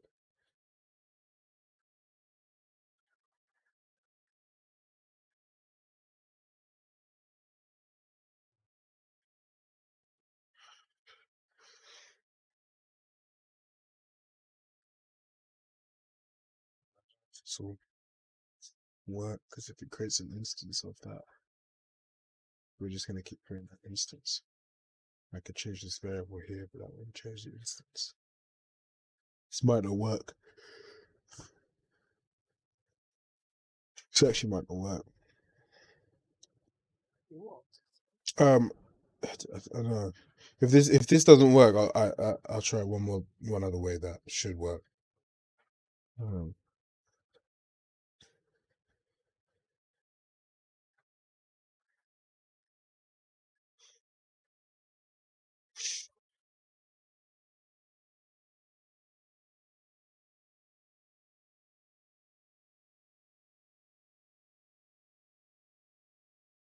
Oh no, that one. yeah, that's what I was thinking. Let's see, screen is you initialize to that. That But that is the default value, okay? so it would set it so it works set it to default value, but it would never change. But is that what you mean? Yeah. Because we so set it here. basically, Yeah. Instead of returning trace distance, just return like the Each of the things, yeah. the second part. Yeah. I think um I think it's useful to get a proper structure there. Yeah. Is a get and set accessors Okay. because that way when you define a get, you are never reading a concrete variable. Yeah. You have a function and then you Yes. return whatever you want on that function. In fact, the writer will just create the get and set for you. We do create code. We do it for you. And whenever you do get, just make those variables private. And whenever you do get, just return the command. Yeah. Yeah, I see. Okay, let me okay, since we're treating it, let me get rid of the struct format for now. I'll come to it. I just want to get the variable actually. I don't even need this. I just want to get the variable actually pointing and everything.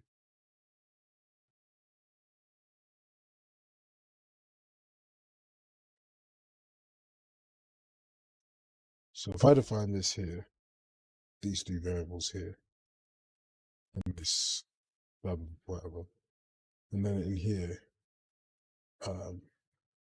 yeah, I'm saying it's not that. So, I think you can use that structure variable. It's just whenever you do get, just use the command variable. so you're saying I could, because I was thinking here when I define the global variable and it initializes as this, will it work still changing the variables in here? Because that's just the initialized values, you know? Will it like Yeah. once it's created, will the value still change? What is the code that I'm seeing now? The one with the red bits? Is that in That's in the character blueprint because I've got rid of this here, this thing here. So these are all initialized to these values here. So that red will go away now if I control this. Yeah, but I think you need to keep it exactly as it is, right? And I think I'm catching up on this train.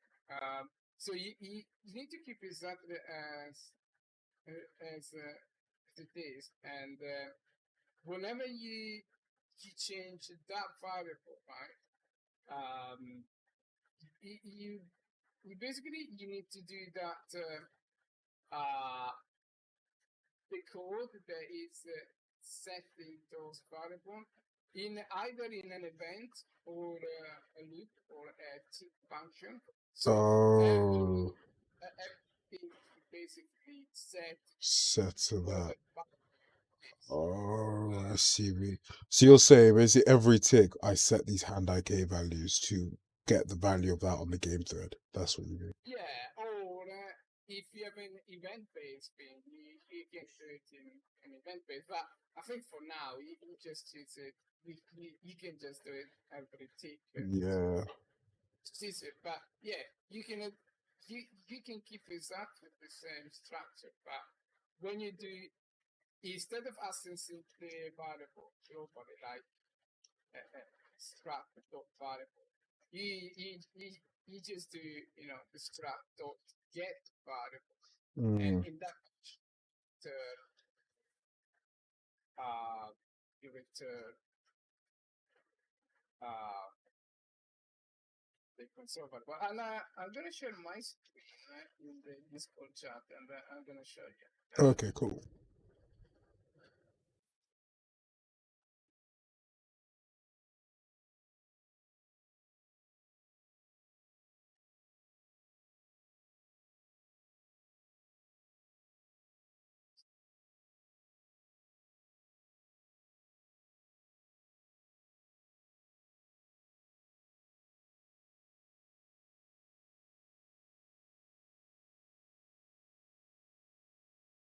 See what it is. So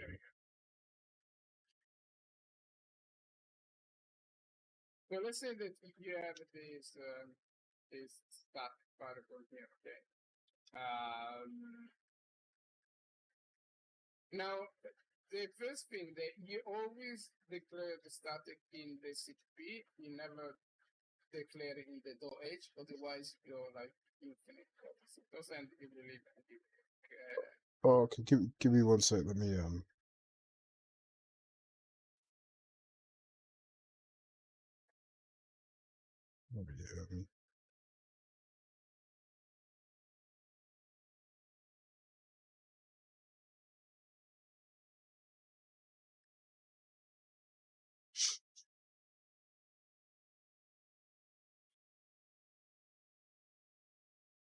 Yeah, I'm on the screen now. So let's say that you have this guy here. Okay, let me go into space. So at the top of your file, whenever you intend to use it, you declare your variable C bar blah. Okay, and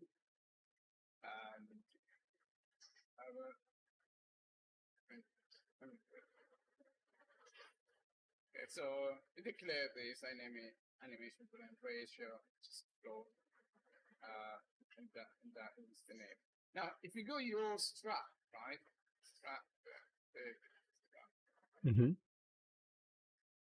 and you go float,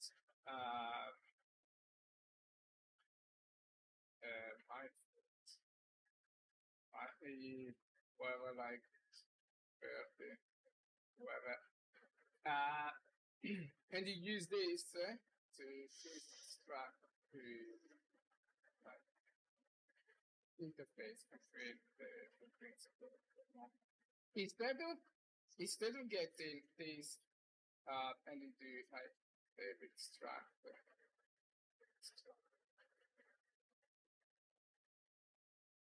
Instead of accessing, like if here you do my extract dot my Yeah, my float. is Yeah, equal to 10. yeah. that is bad because you are accessing this is a value, right? And you don't know, you don't know. I mean, you cannot encapsulate and protect your variables. So what you should do really is any data, any variable needs to be private. Okay. Mhm. Now, if you do not private, you see, You can't get exit. Yeah. say, can access, right? So, and then what you do, like, you do generate code, and you do getter and setters, okay, and then you choose which of those variable you get. So there are a few. Yeah. Okay.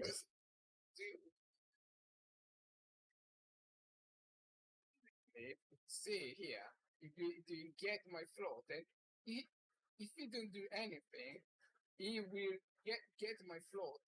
We will return, exactly the same variable, and that is the easiest case. Yeah. But what you can do is just don't return this. Return my variable, my console variable to get the value on empty. Okay. Yeah. So, and here in the my struct get my float. Okay. Yeah.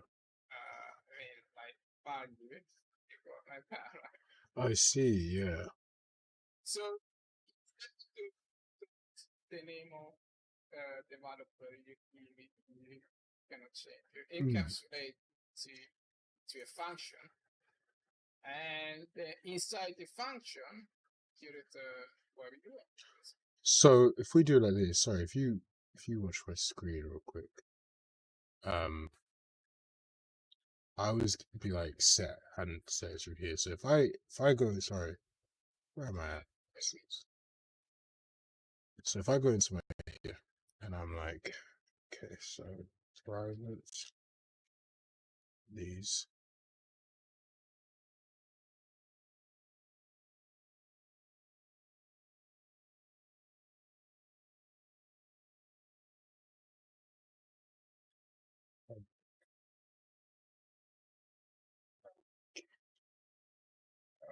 Float get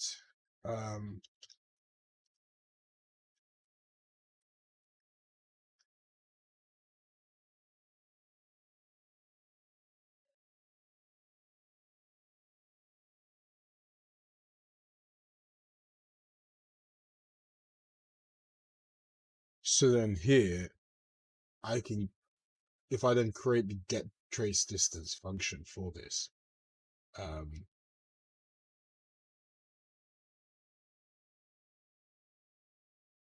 makes so much sense. Yeah, you can use the code to create that. Yeah. So what did you do again?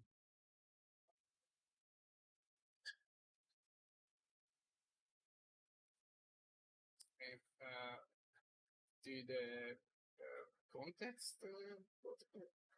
I got to like alt enter, but you probably have it in another. Yeah, context here, alt enter here, yeah.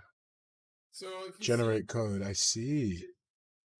Getters and setters. Oh my goodness, yeah, for all of them. Wow. Oh mate, this is beautiful.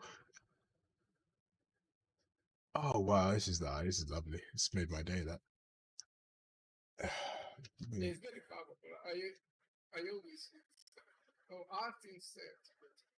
Yeah. I think like we eventually decided to get like open for the not for the standard like hotkey standard. Yeah. And what I will do is don't do it in line. Try to do it. Try to split between declaration definition because this is a .h file. Yeah. You don't want to use static variable to the .h. .h. Okay. So just create the CPP file. Okay. So let me do this now. Sorry. Actually, I think you can also choose which of the name you can use it. Okay, well, let me get rid of this and do it again then. So I'm gonna may as well do it again.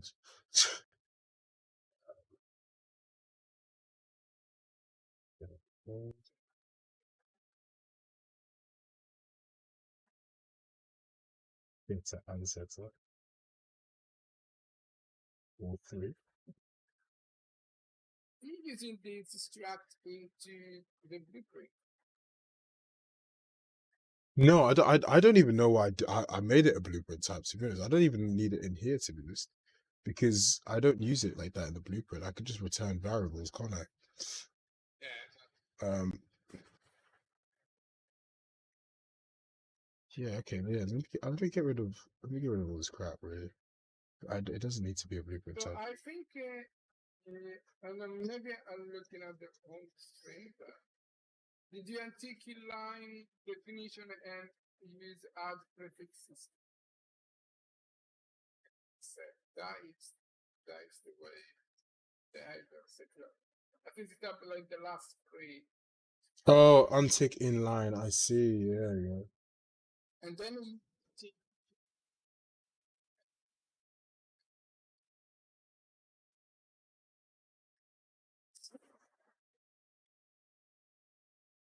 So generate a pen and post it.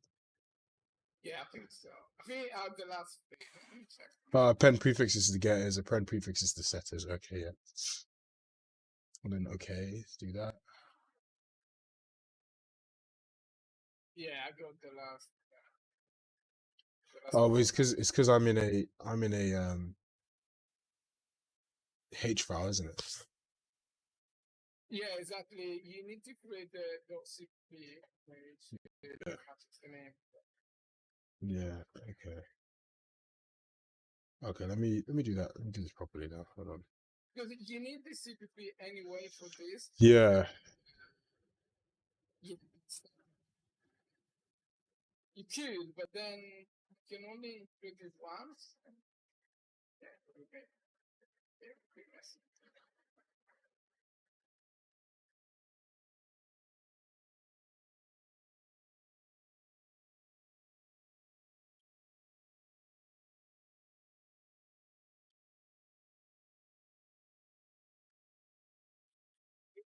Another cool trick is that whenever the course when you type generate code, Yeah. it will actually append the text.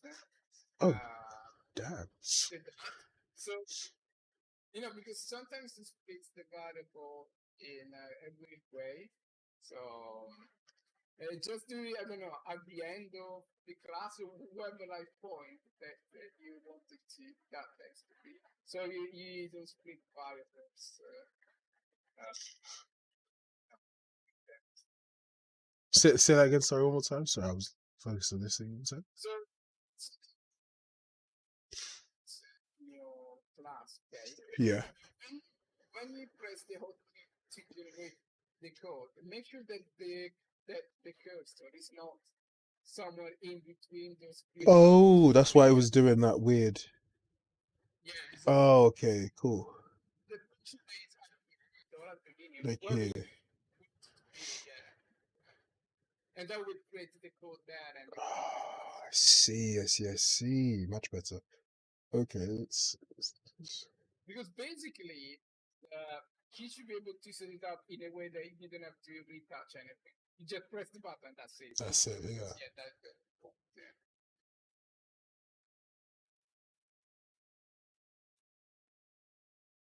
Oh, beautiful. Is it? Yeah, get a setter.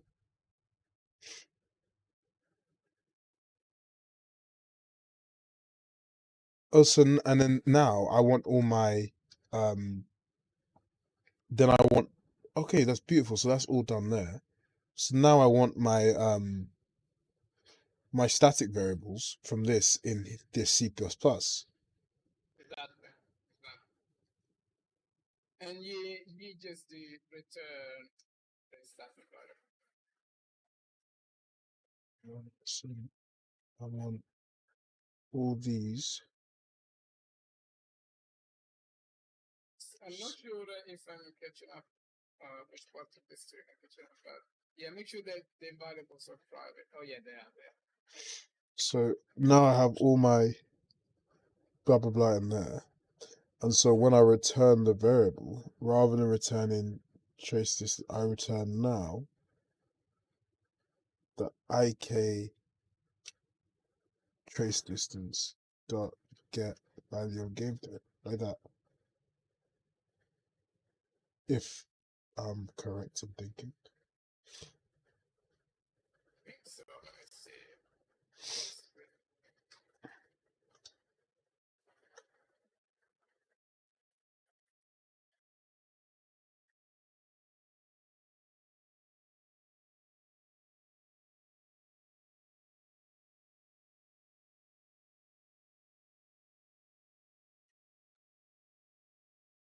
Yeah, I think so. Yeah, I think. And so I'm not really concerned with the setting at the moment because that's just going to be set to. There is a way to record changes in that global variable, and you can actually set Set. as completely Redundant, right? That's what I was thinking. Yeah, we just get the global the variables. That's what I was wondering. Okay, so now in here, when I I do need that thing. I just got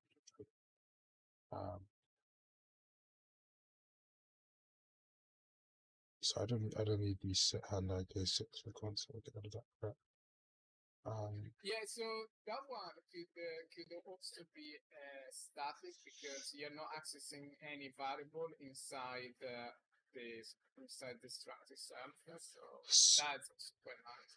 So now, so then this hand IK settings here.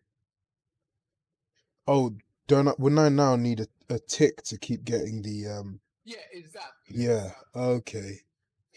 So hold on. So I can still have this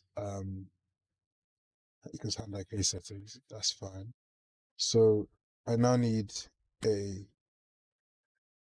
Well, like these character traces, is that done every frame? Yeah, that's done every frame on the two. Just the hand IK setting, don't get trace breakers. And that's it. Oh yeah, okay. So yeah, I was gonna try and make it neatly, but let's do it. Yeah, that's fine. Yeah. So oh yeah. Oh, I see. Ah, that's because we have the function now. Oh my goodness, yeah. Yeah. Oh my goodness, that makes so much sense. Yeah, we don't even need this. Oh, we do because that is I don't. Okay, I was gonna say we don't need the variable, but we do because that is what creates the instance of that struct. Okay. That makes so much sense.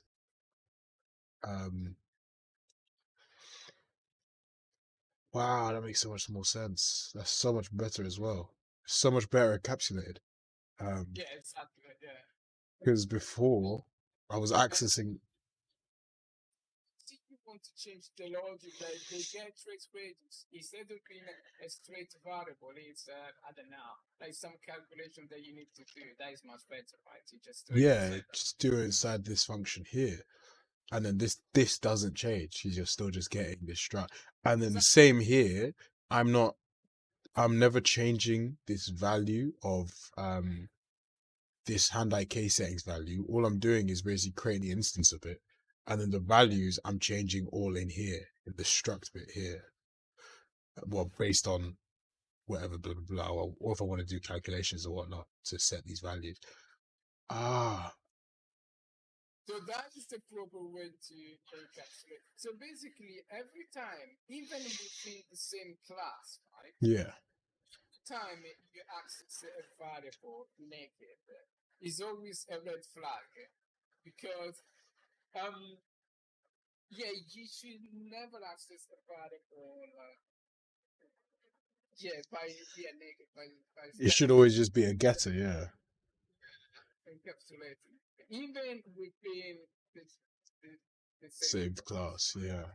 because sometimes you have edge cases. In fact, like if you see like I created a cool little function to do a bull state, you're gonna see like you see like that bull is we got a couple of bulls there, right, under the control square, right? Yeah. They Yeah, is bailing for a jump finish correctly, yeah.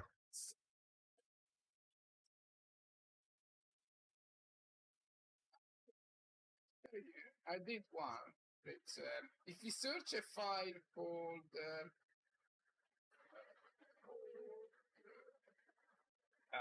functor notify, is under policies, public policies. It's only a page.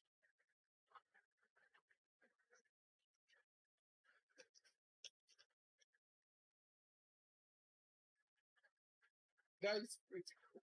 This? And the thing I use it. What's it called? Policy. It's under policies of the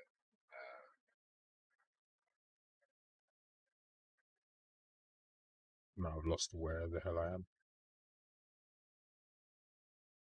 Oh Lord. oh yeah, I think I got a hotkey to open files within the solution. So it's here. Is this component policy? Or is it private? Let me catch up with the screen. Oh, I might not have. I might need to regenerate my Visual Studio product browse. That might be why it's not finding it. Because it's not finding it for me at the moment under policies. But I think I might need to. When did you last do it? Is it like a recent thing you added? Okay, yeah, I'll need to regenerate my Visual Studio product, which I really should be doing. Yeah, yes, it's actually there. I got up with this thing. Yeah, let me okay, yeah. Okay, let me build this anyway and see how this. Actually, I'm gonna show you on my screen. Let me get the proper. I'm gonna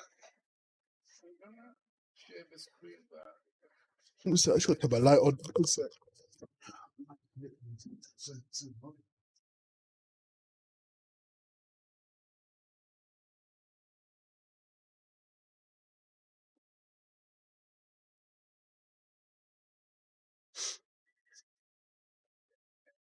let me know when you see the screen.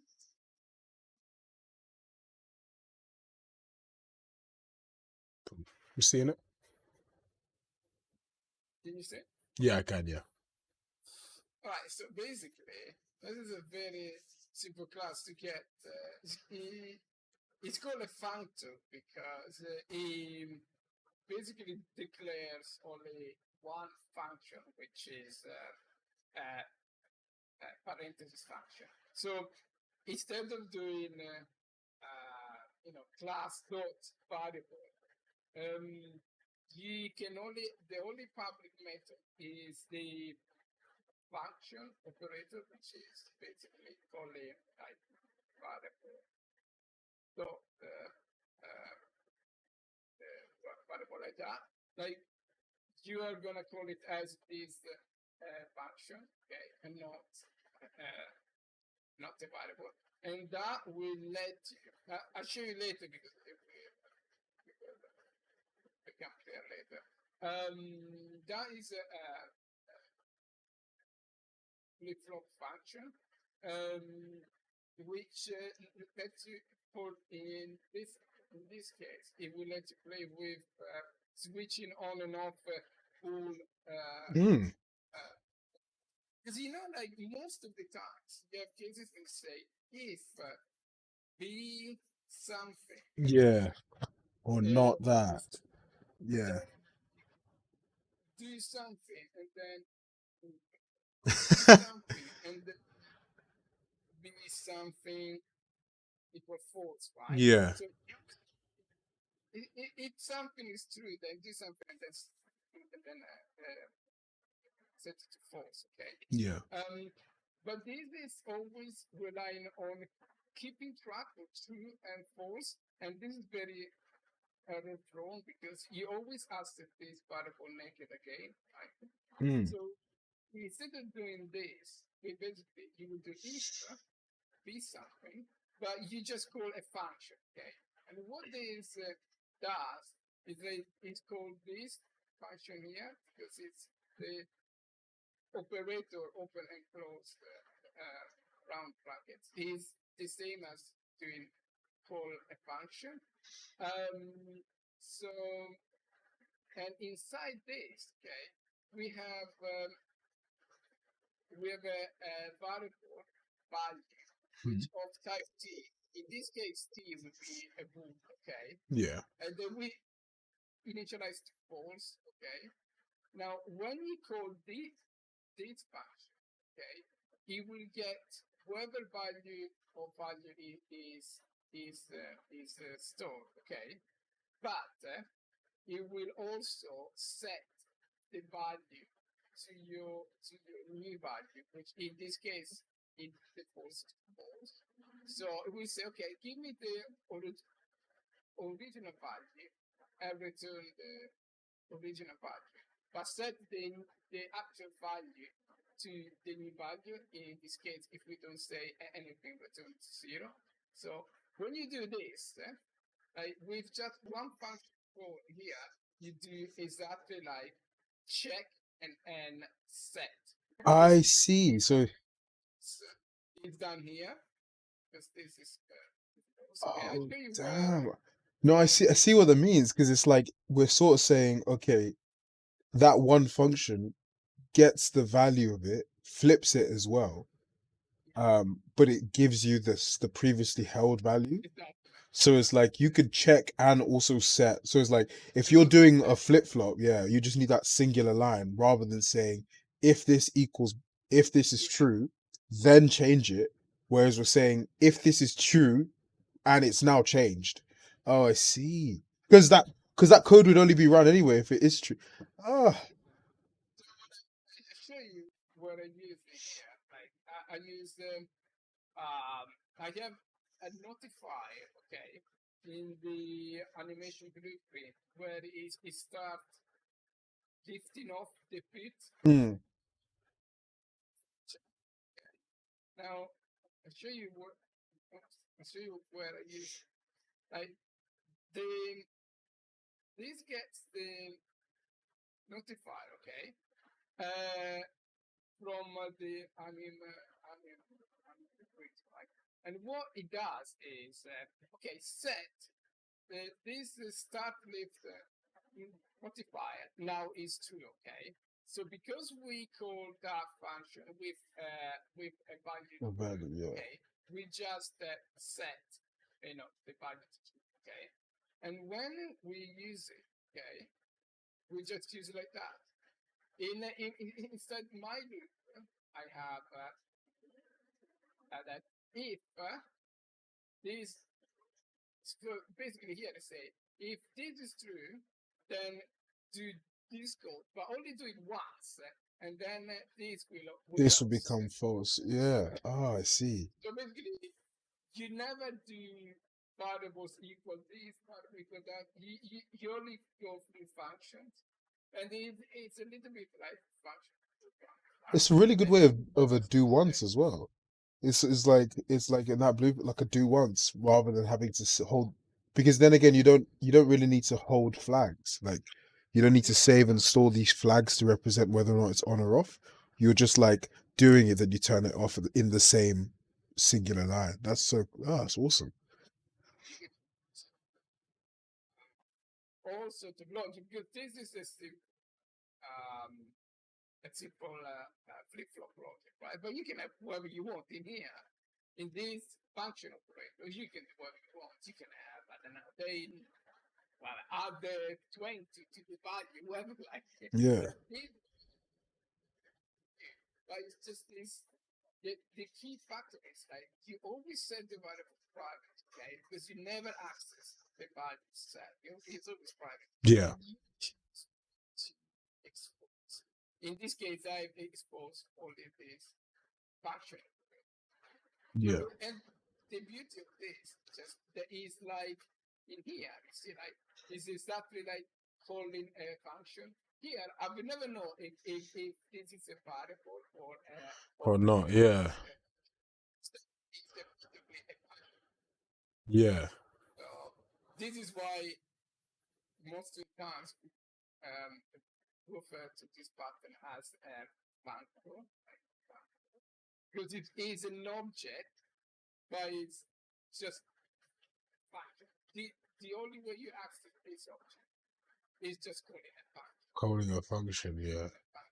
And equally here, when we set it to true, right? We just Call the function, yeah. Damn. That's so smart. it's much better because again, like we did with the get and set, inside this function you encapsulate all the logic. Yeah. You want. Instead, if this was like it's equal to well, you cannot put any Logic like, in there whatsoever. Whereas that function can like, yeah, that makes so much because and that you just set the logic currently to be a flip flop, but that could be any logic you wanted whatsoever. And you can also choose at any point what variable to return from that logic. Ah, that's wicked.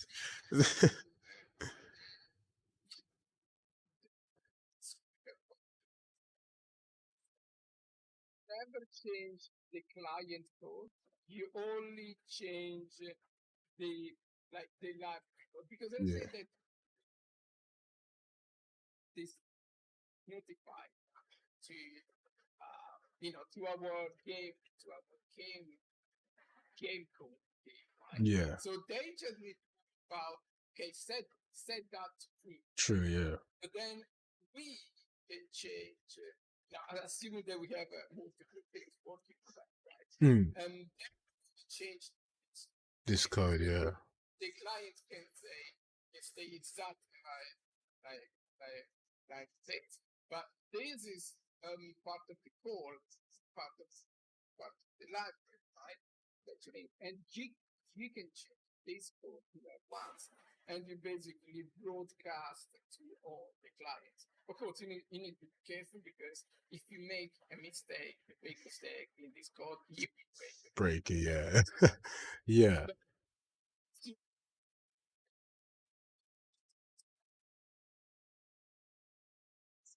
Yeah. One place, then everywhere, yeah. Yeah, that's so good. If you're Dado, basically, yeah. No, that's awesome. Yeah. Coding masterclass with Dado. yeah.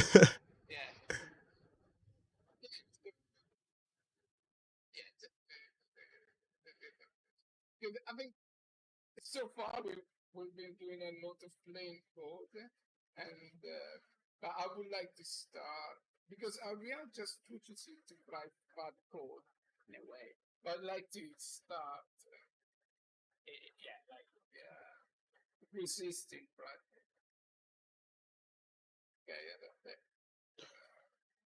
Right, let's check if that code is working. I am not following this straight. No, so here I'm happy to say. So I'm saying it says here, couple trace distance hides class member. This is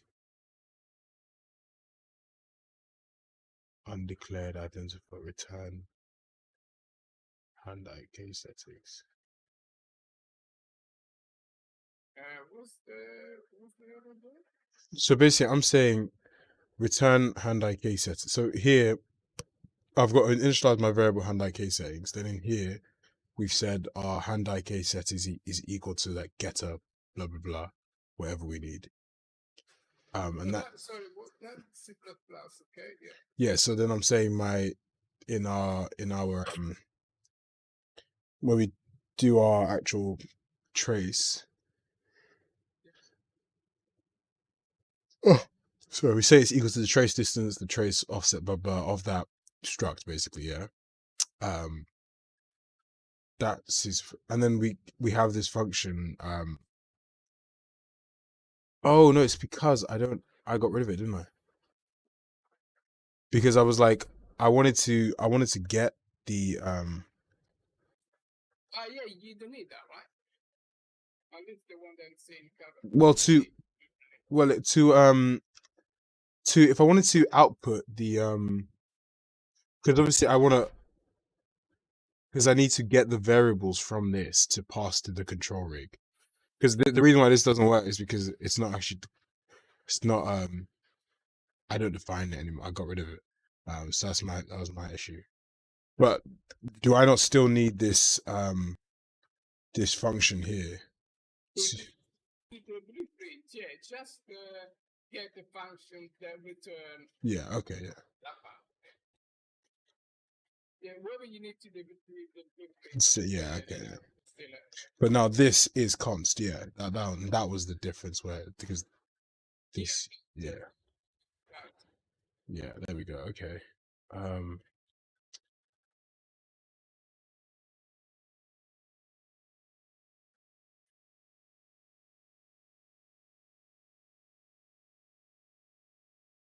You know that you can generate declaration as well. So how do we do?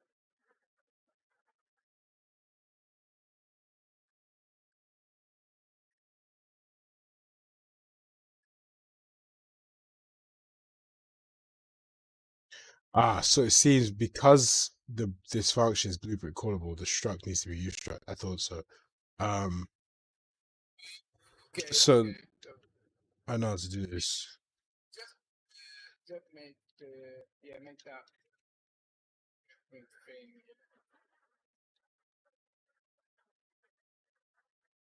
Oh, go away. I don't know if I think you do need this blueprint type. And then you need this.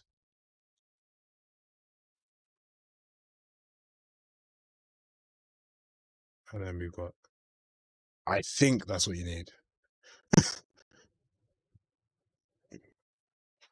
Free access to seafood. I've seen the game for this. It's quite interesting. Have you seen the video for that? This seafood game. Oh, you wouldn't see it because of my camera, but there's this game Seafood coming out. It's basically like it's sort of like did you ever play sleep is it Sleeping Dogs? Um yeah, it was like about like the Yakuza and like the yeah, that kind of thing. No, yeah, so I think it was called Sleeping Dogs. It was like it was literally that kind of thing. And it was about like yeah, like the Yakuza and yeah, like Asian cartel kind of vibe. And yeah, this one is it's quite interesting because your character ages as the game goes, and then so you like start really young, and then your character becomes super old, and so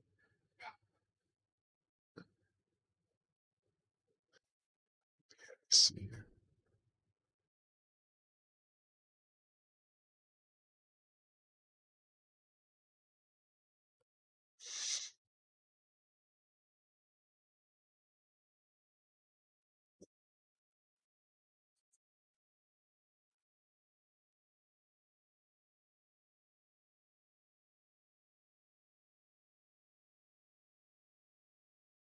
Okay, so the other error is gone. That's fine.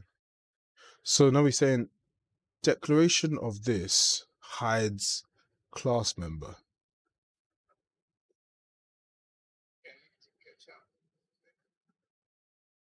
So it says declaration of the set.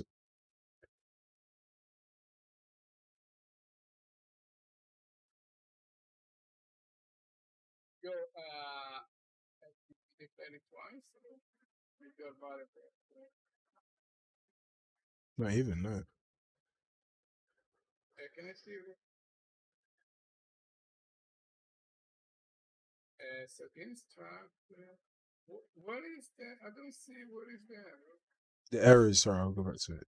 It's in like it's the error comes up at like on the setter function.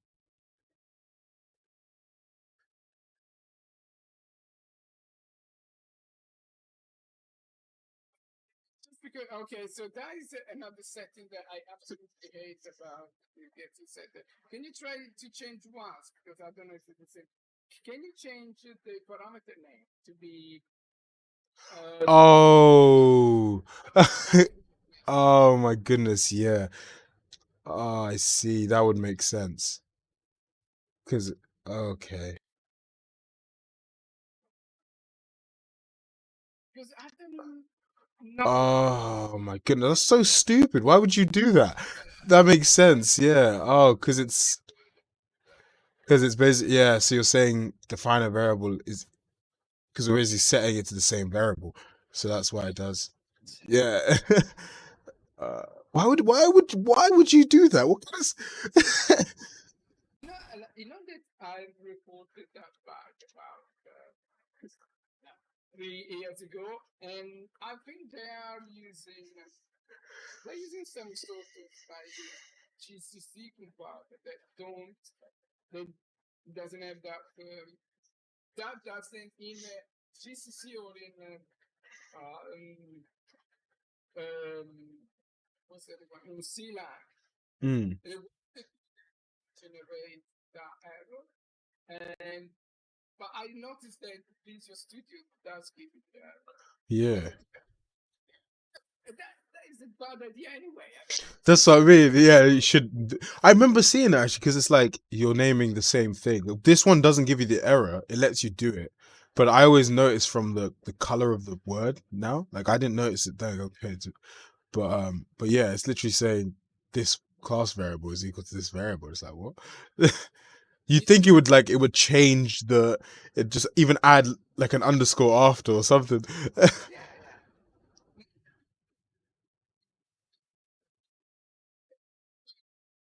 But with that scope um, resolution, well, uh, he should resolve the scope, and there are rules about what is the hierarchy of scope. But it's still like, but even that, I mean, why do you want to be scared of chasing people anyway? I just don't get it. It's really, and talking to programmers, yeah, but okay, but just is stupid. Just don't do it. I agree.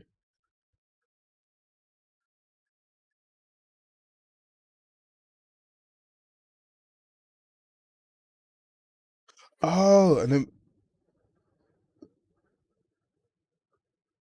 so now this returns the hand IK setting struct here.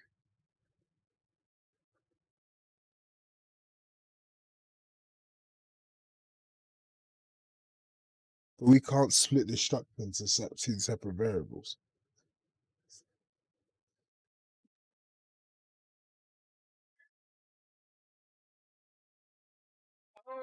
Oh, the variables aren't. Yeah, uh, yeah. These aren't blueprint types, are they? Yeah, you need to do that. Oh,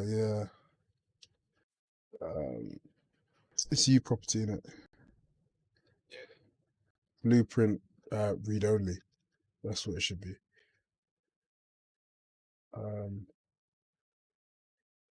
mm, or maybe blueprint read only. There we go.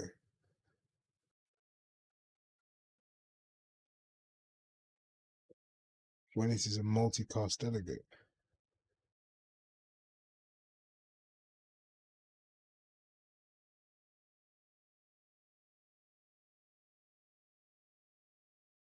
the blueprint getter.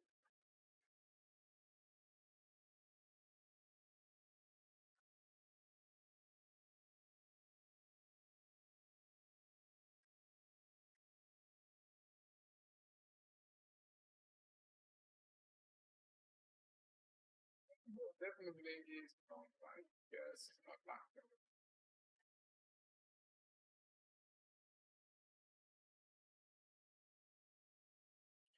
Yeah, it should be read only.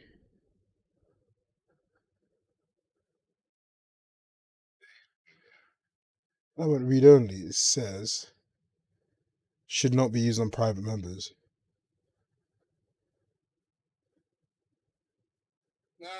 Because it does its own encapsulation.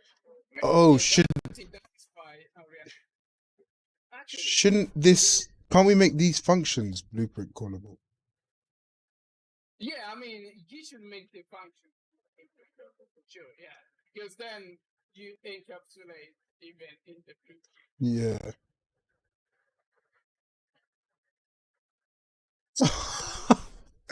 U structs can't contain U functions. Just yeah. No, you know what? You. Change- Oh, I was gonna say. I was gonna say this Yeah, that should be a struct anyway. Sorry, a class. class anyway. Yeah. He has a little bit more logic. Usually, he uses struct. Like actually, they all you use the struct only if you have create like public data, which is like I don't know, like a chunk of memory or like some just data. Maybe just say, okay, just copy this thing. I don't care whether it is. Anything else, they need to play with public and private encapsulation and whatnot. Anything that's got logic, it needs to be applied. Okay. U class blueprint type. Okay, gotcha. Oh, it's big caps. Yeah, that's. There's so many different blueprint type class.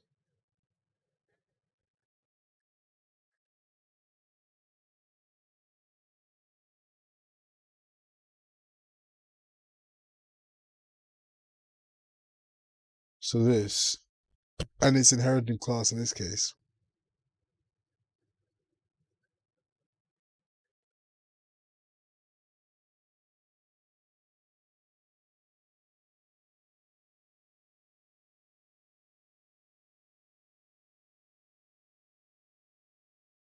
Must inherit only one class derived from U object or U object directly.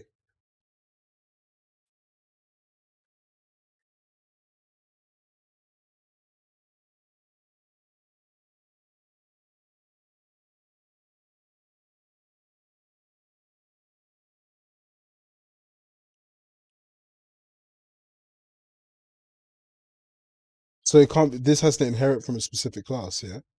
Yeah, I think it needs to have it at least from a U object, to be able to access all the features.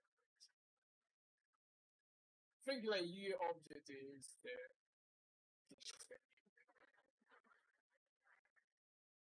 Oh my goodness! It needs to be. What is it? A or something? What was it? Yeah. Oh my goodness. oh, it wants you to change. Oh, actually, if you need to refactor the name, Oh yeah, I do. Yeah. factors. Yeah, I do.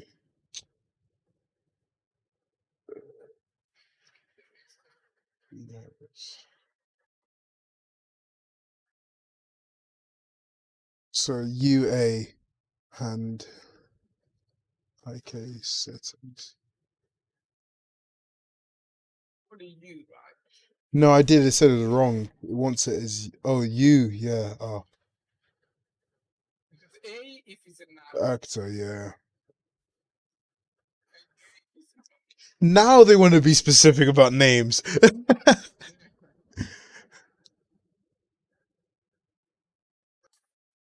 that is something really weird with their models.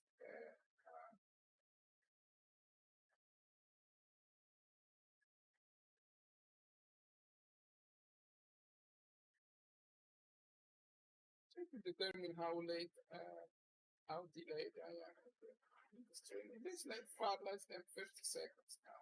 Yeah.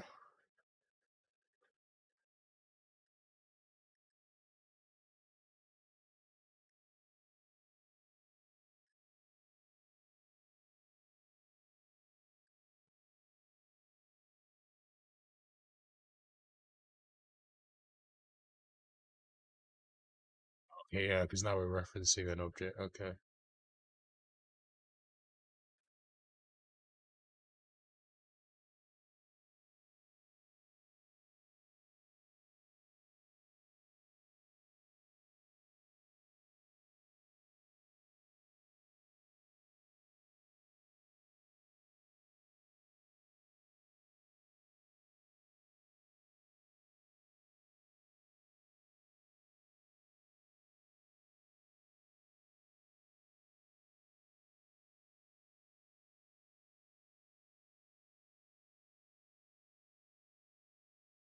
I literally changed it and it was still red. No, sorry, changed them. I had to change the function class because I changed it. No.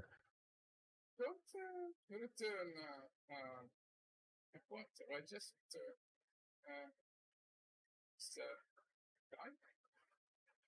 Hey, page, you know.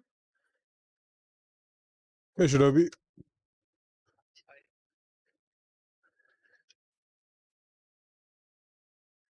So expecting a pointer type.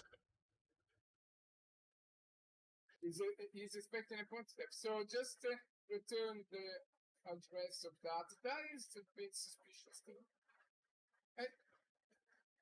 Why is that? Why is that expecting? So if we get rid of this,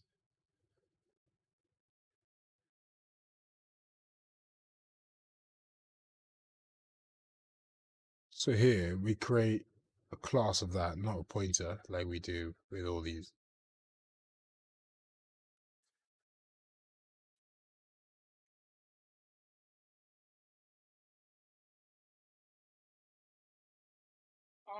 Maybe just for now, just return the address out. That is the point. Ah, okay. So you declare it as a pointer. Where?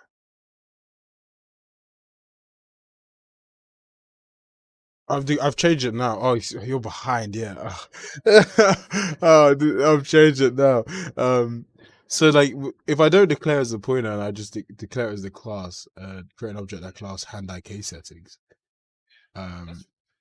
No, I still have a problem. Yeah, it says miss. It says still says missing. Expecting a pointer type. So I believe create function can does only work on pointers, really? It seems so. I'm gonna say, but then like, no, we say that we're not gonna get, we're not gonna return that function, that we are gonna create three functions, right? Because we're not exposing any of those variables. So here we do, we create three functions. Oh yeah. Got you. Yeah, got you. Yeah. Let's see what you mean. Yeah, got you.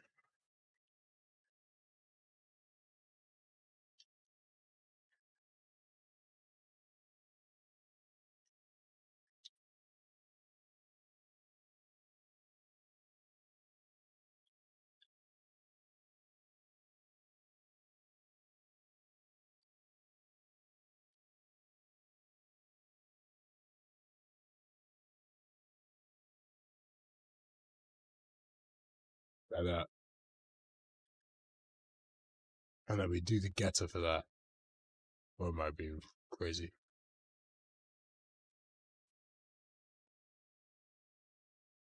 So then when we that get function in this, we then use the class method to get the trace distance from that. Okay.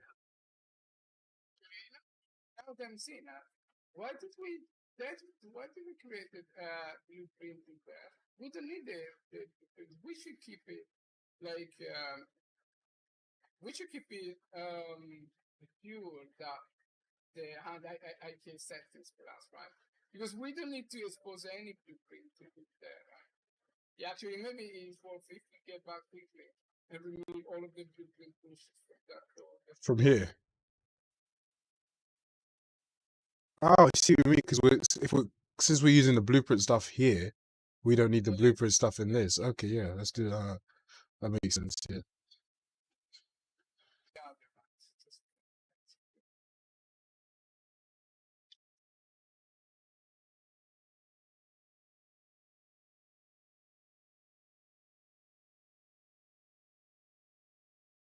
So is this still this we store as a class?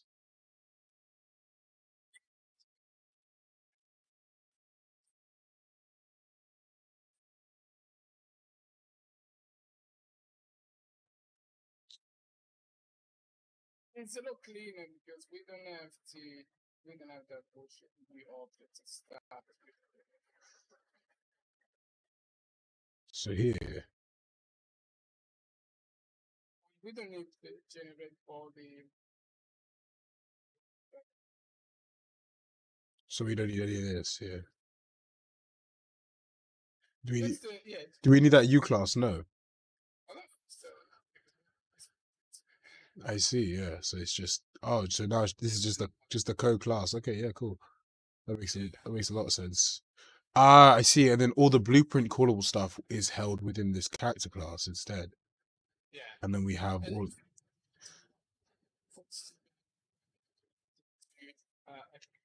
his own component. like Yeah. for the Yeah. the, Human player. Yeah. That would make sense too. Yeah. AK component that we just deal with all of this stuff. I see. So then all this IK trace stuff would just be held within the IK component. And then if you want to get the trace radius, whatever, you just get you call that component, and then you'd get the trace radius from that component. Yeah. Ah, okay. I think I would change the name of the class. Maybe the unit Oh yeah, name as well. Because otherwise it seems like in the yeah.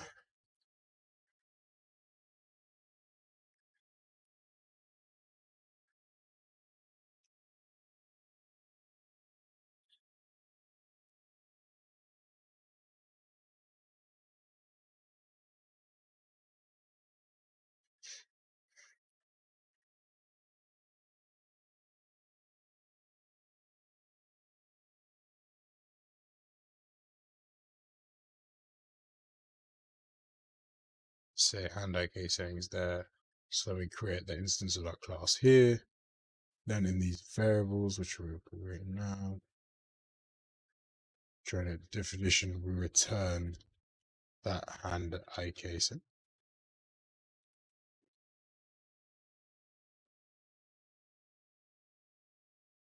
Yeah.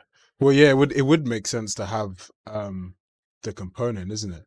And then if we have this that IK component, then we do like with this I get hand IK settings or whatever, that would then have this class, which okay, yeah. Yeah, because that is another part of the encapsulation. Yeah. Down because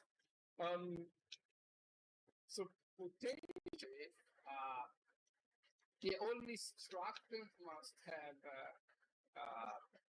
variable. Like remember variables like heterogeneous member variable of a class breaks a couple of principles. So for example, this human character must do only one thing. And in this case it does. Yeah. Yeah. Should not be held, yeah.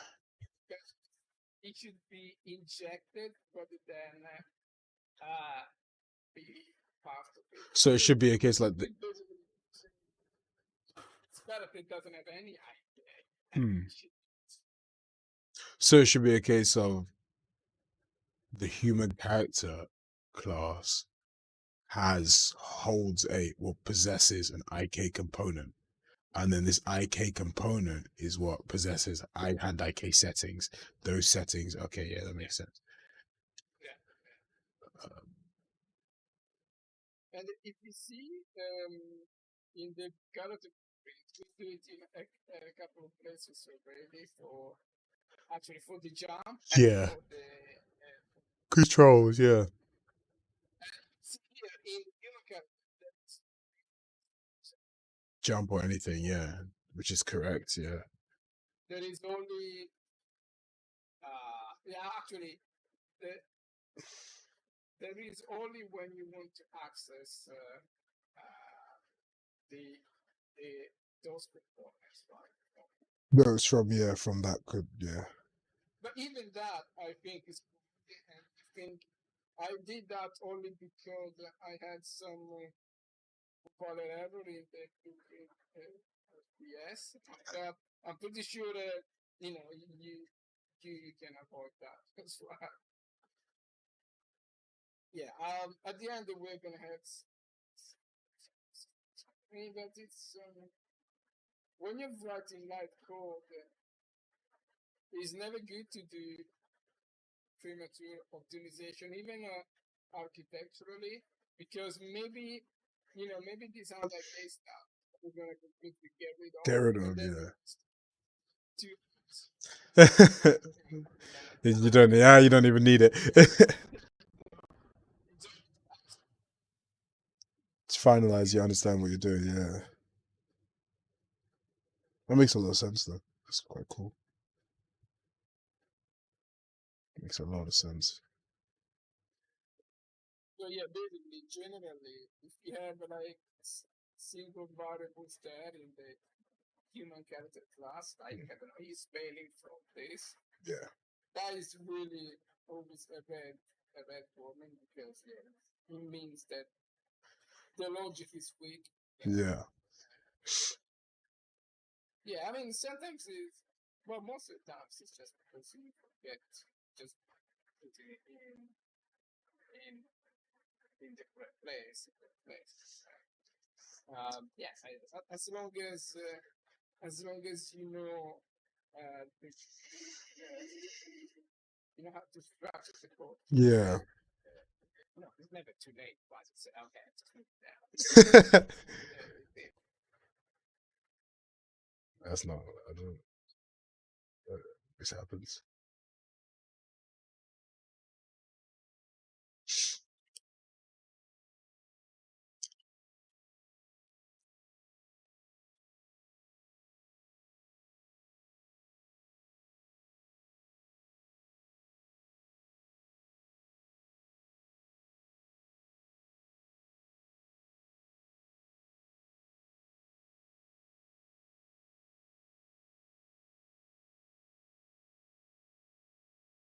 Gotta get me some food off this.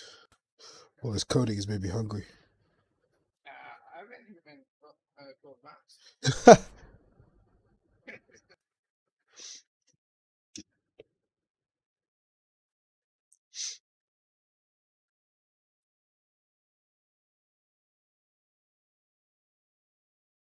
Yeah, I'm thinking like it would be cool to have to do all those traces in like Single component, yeah.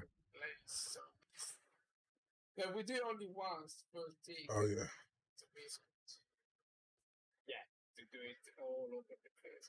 Which I think like yeah, the rule should be like if you need to do something, if you could do something in more than one place, you need to Have it in its own component, yeah. yeah, Because it's true as well, like that, yeah, that's not right. Um,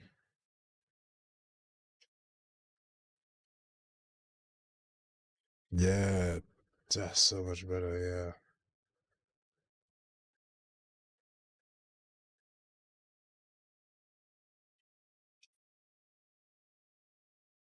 Because I mean, really thinking about this blueprint thing here, this isn't correct necessarily. Like, this should be, you should really be like, get IK component of this character, and then be like, get the trace. Yeah, that makes so much sense. if you see the code, there are a couple of places where I use it. Yeah, I use it like get uh, human figure.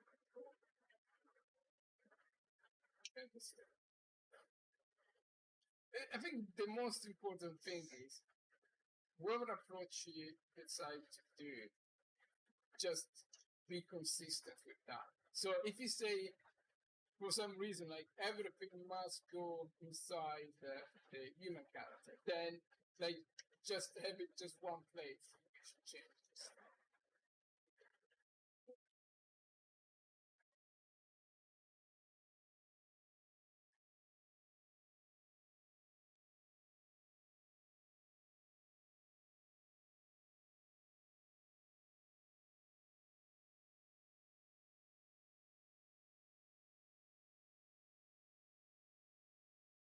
Subscribe here on this company.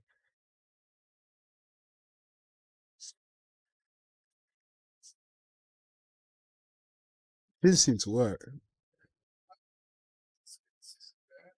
Oh, okay.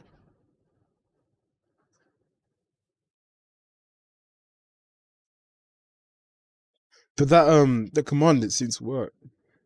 I didn't think Did it didn't. so you had three variables named all the same, huh? Ah, I did indeed.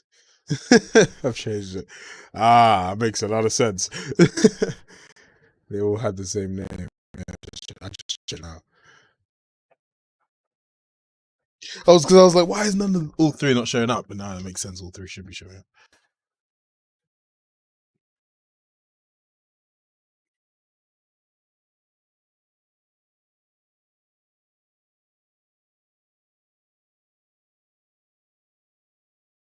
Yeah, it's the longest way to export a global variable in the history of programming. So let me walk this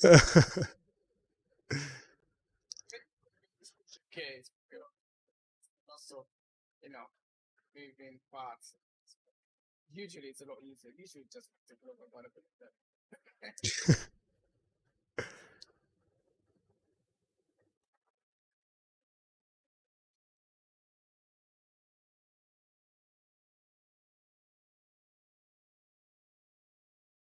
Oh, this is me.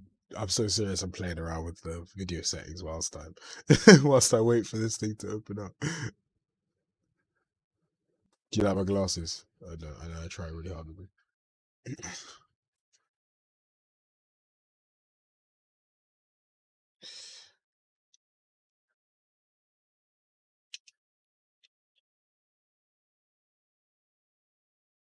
Ah! It did change. It done diddly changed.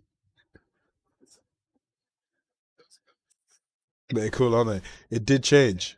Oh yeah, it changed both values though. That's the only thing. But I think because I've done some IK trace radius, IK trace offset, IK trace distance, IK trace radius, hand IK trace radius, hand IK start offset.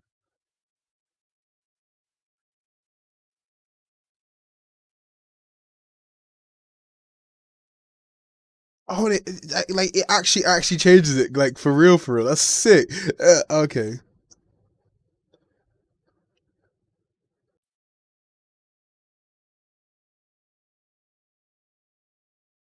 Yeah, no, the radius didn't actually increase. The value changed, so that must mean there's a problem with my anim blueprint because of what's linked up to what. But the changed. The radius didn't change. It's only the distance changed. Awesome. Yes. Oh, nice.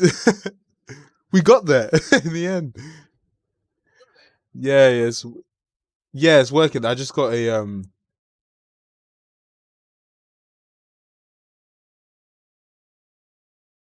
It's weird though because it seems to the trace radius and the distance seem to be staying the same, but then they don't look the same. Shorter than the radius. That'll be why.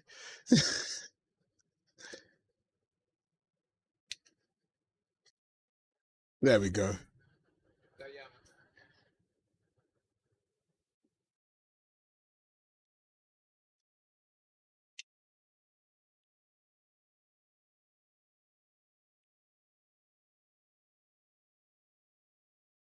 That works though. That is actually is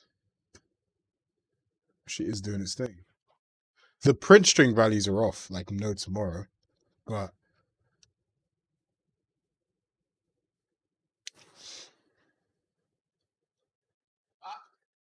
What is the print string?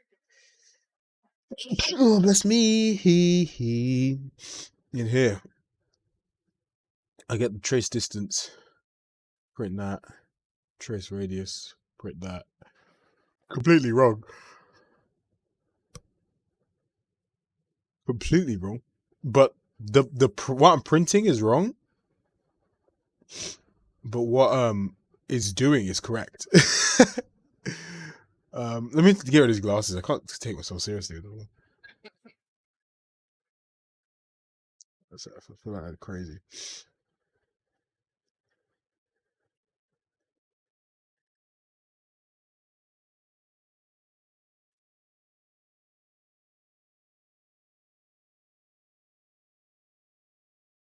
Okay, let's stop being immature now. Let's go to a beach. There we go. Now we're on a beach. Much better. Okay, so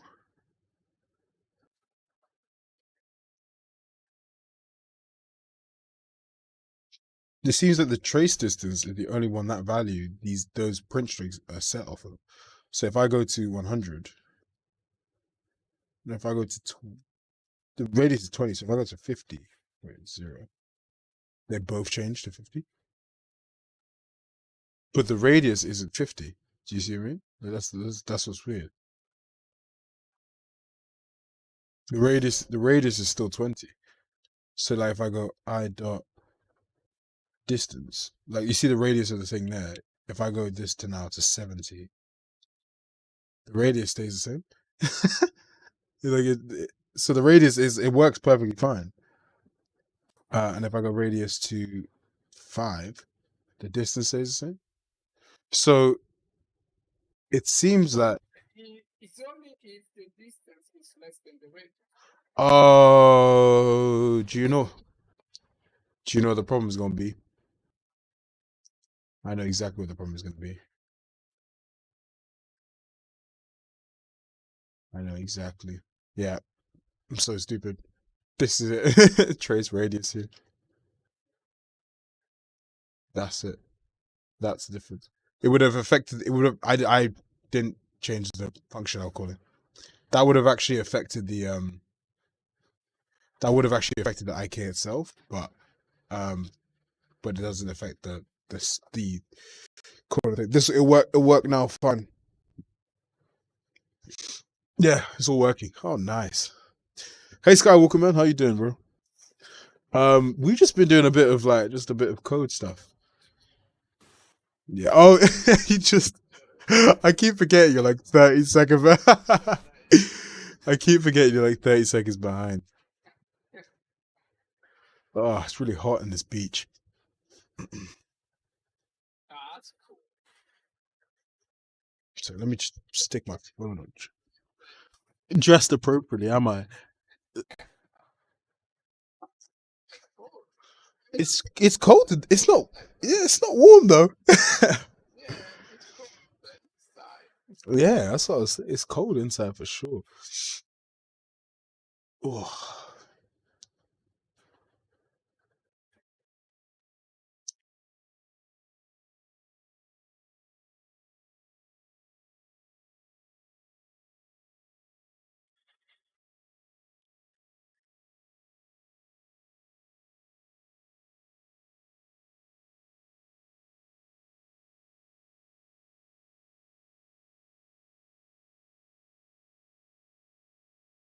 It's quite impressive that it gets the shape of the board. oh, honestly, this Zoom one is unreal. Like it's so good. It does it better than I thought. It will. Like I thought it'd be a bit like I'd lose half my face. Like what do you use to basically crop out just yourself? Yeah, that's wondering. I think is that a chroma or no? It's quite cool. Do you use Zoom as well? Oh, so you know in your stream where you don't have your like background in there. Yeah. What do you use? Oh, you have a green screen. Oh, see, so I just use Zoom. So I have my I'll show you. I have myself on a Zoom meeting, and then so I was just in a meeting. You guys can join if you really want to. Yeah, so I have myself on a Zoom meeting, and then I just put that as my OBS. And Zoom is wicked for it. Like I'll show you. It has all the. You can like choose your virtual background. video for so and you can add you can add ones to it. You can add images and it'll do it. So I can be on a bridge. I could be in space. Whoa. This one's quite cool. It's quite peaceful. Actually, cool idea. Or just blur. And this one's really good. And then you can add like loads of filters. And it does the filters like really well. Like what? I mean that hat's a bit small. At some point during the pandemic, the Zoom company was like, worth like. Oh my goodness. Yeah. It was crazy. Oh, no, it was crazy. They have so much money because of COVID, you know. Yeah. Now I love it because everyone's gonna think I'm. If you just come in, you think I'm wearing a face mask to stream. All right, let's go back to the actual actual what we're doing. Yeah. Oh no, wrong map.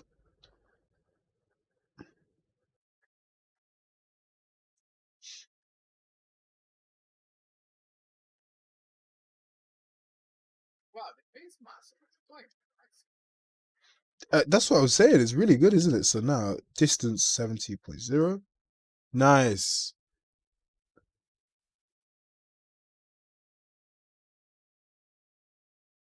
I've done it the wrong way around. Oh no, radius is to 50. Yeah.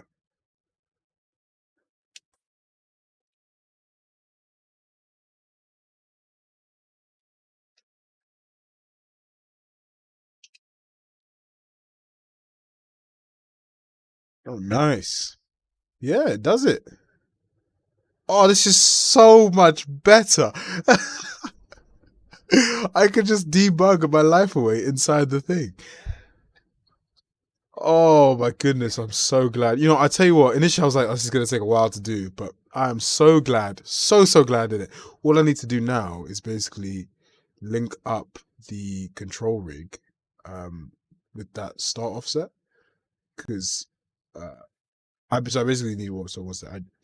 Because initially I didn't have a start offset as a variable, but I'm going to have it because it's just one of those things that allows me to really yeah, just experiment more. Because I might actually want to like raise the start offset. I don't know. I'll have to see. But this could be a float. The thing now that you know you got the principle of how the spec is working at like next time. If you just want to quickly add the global variable, you can do it. You could just do it really quickly now. Yeah, 2 minutes. These are so useful as well. Like, so it's kind of thing like once you go back, you can't ever. Once you. Like, go changing variables while defining the code. Oh, don't. That's so like 2 hours ago. That's so. Don't even talk to me about that. That's so 2 hours ago. Was that recompile? What does that mean? Yes. So January. Welcome to February, please. All right. Okay, so now we should be able to see all three. Lovely, lovely, lovely. And then I'm just going to. Last thing I do before I check to see they get some food is just link it up.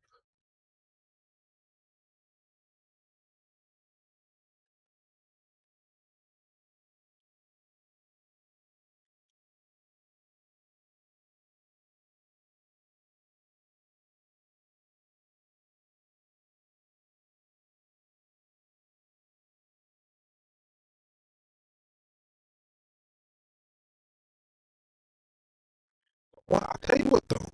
One thing that I think I might even change is because I'm starting to see the thing I'm doing is I'm keeping the trace from the shoulder the same as the trace in here, which is redundant because I'm using two traces. I might just, if I'm using the trace in the code, I might just generate the collision point from that and then pass it to this. Um, but but for now, I'll just do it like this. That's gonna be a tweaker.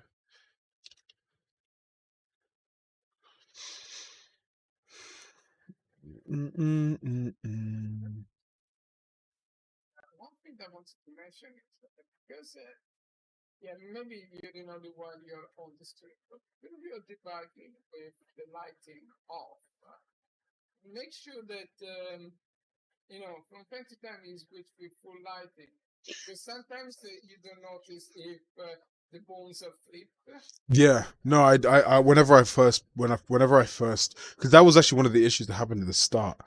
Um, because what the elbow joint bone was behaving really weird, and I was like, why is it doing that? But it's because the axis was wrong. But when I had it on the lighting on, I could actually tell. Yeah, exactly. Yeah, don't Um,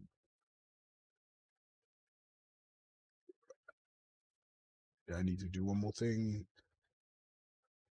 It's just so messy right now. Like, I'm not proud of this. Um,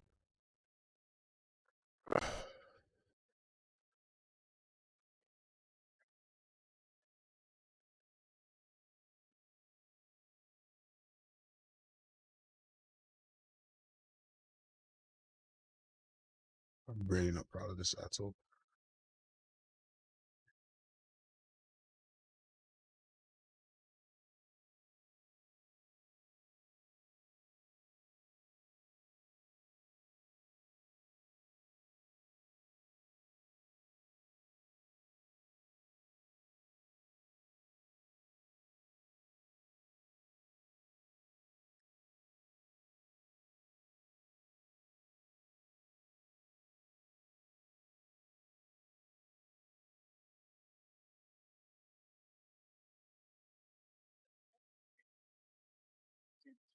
to remove the stupid little. That's what I need to. Yeah, I need to find a way to be able to because it happens so much. It's actually really annoying. Yeah, you got four people watching and one of them is fun. Yeah. Why you gotta do this to me? Consigo yes, you hearing me in the background. I think that you're hearing me in the background. Yes, Oh, of course, I used the wrong. is that the blue store? It is, yeah. It is indeed. Thanks to Sally's Christmas gift. That Yeah, was so awesome. yeah. So What did you end up getting for yourself? well, I told Sally that you know I didn't deserve it.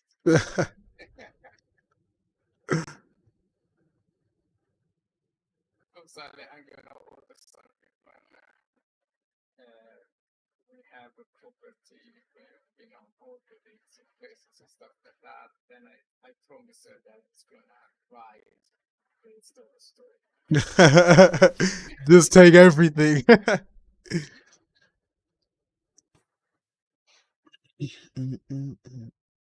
So, Dado Skywalker has a question for you. Well, it was just a question, but I'm going to throw it at you. um, um, um, oh no, wait. or or something mocap chat. Well, yeah, we've got loads of Volts mocaps, absolute ton of Volts mocaps.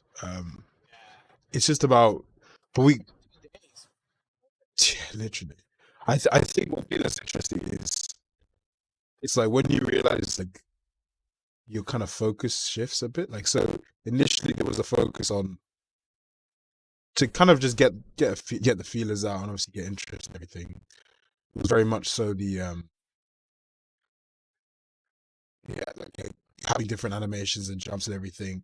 But now it seems as though, at least from my opinion, it seems like we've kind of gone back to really trying to nail the locomotion and the move and how the character plays and all that, to make sure, yeah, it's good, really. Yeah, it's good. Um,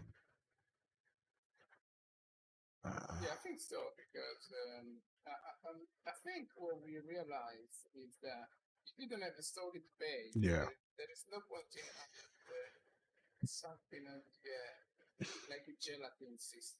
yeah, People went back. And to be honest, I wasn't really happy with the 0.08. yeah. Just when, I mean, even the very first version. You remember when we played with the Scorer guys? I'm like, I thought it was more fun. Yeah, fun. yeah. And even that version was very. Yeah, because I generally think that in trying to make it, when we were like looking at motion warping and seeing what all these games have done, it took away from what was fun about doing it was actually fun not being able to make the trick 90% of the time, because the time you made it, it was so much more. You're like, oh my god, yes. Do you know what I mean? Whereas if you made it every time, it just became so redundant. You're just like, ugh. you know, There's no, yeah, there's no, no reward. yeah. I know they're gonna do it anyway, and this is why I think we had like, I did a lot of research into all of these papers with like the animation synthesis from Yeah. data physics from this and that. But the bottom line is that like they always give you the perfect result. Result, yeah. Results all the time. We want it like when we need it. Yeah, we need all the spectrum of rubbish results. Okay, could be better. Like Yeah. it's a bit shit. It's almost perfect. Yeah, it's very good. So having that whole range is so hard. No. Everybody seems to be focused on giving you their miss of the system. Yeah.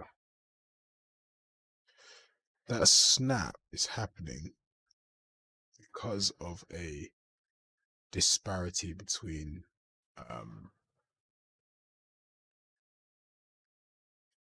oh, I knew that would happen. So stupid. This that wasn't plugged in.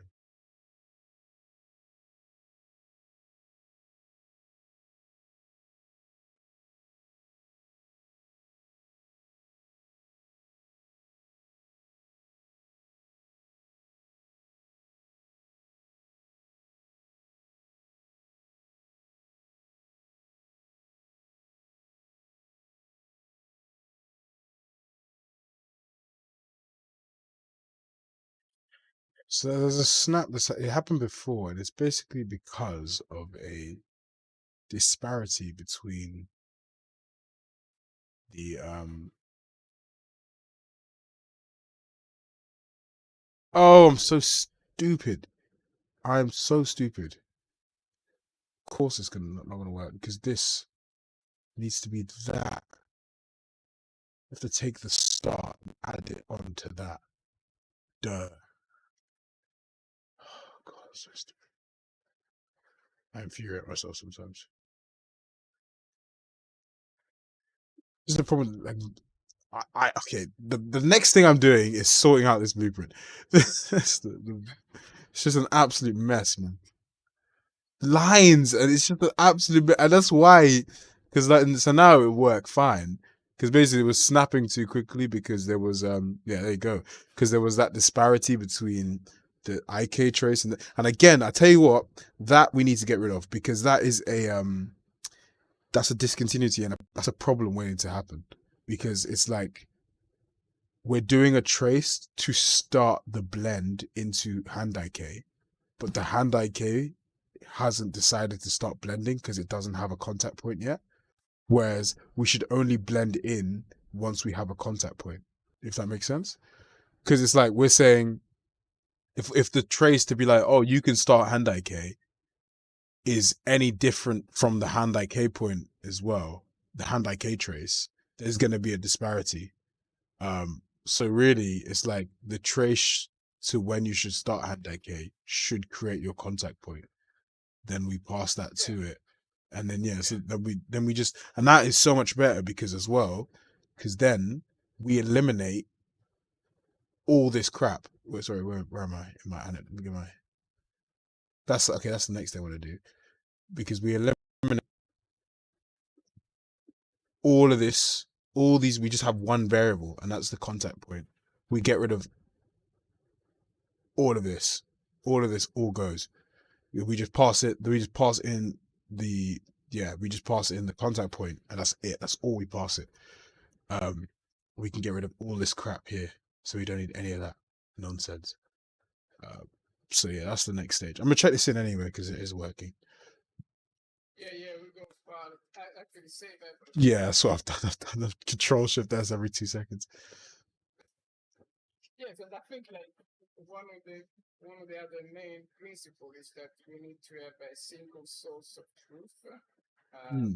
Because if we do two similar things in two different places, it's always like this Disaster, yeah.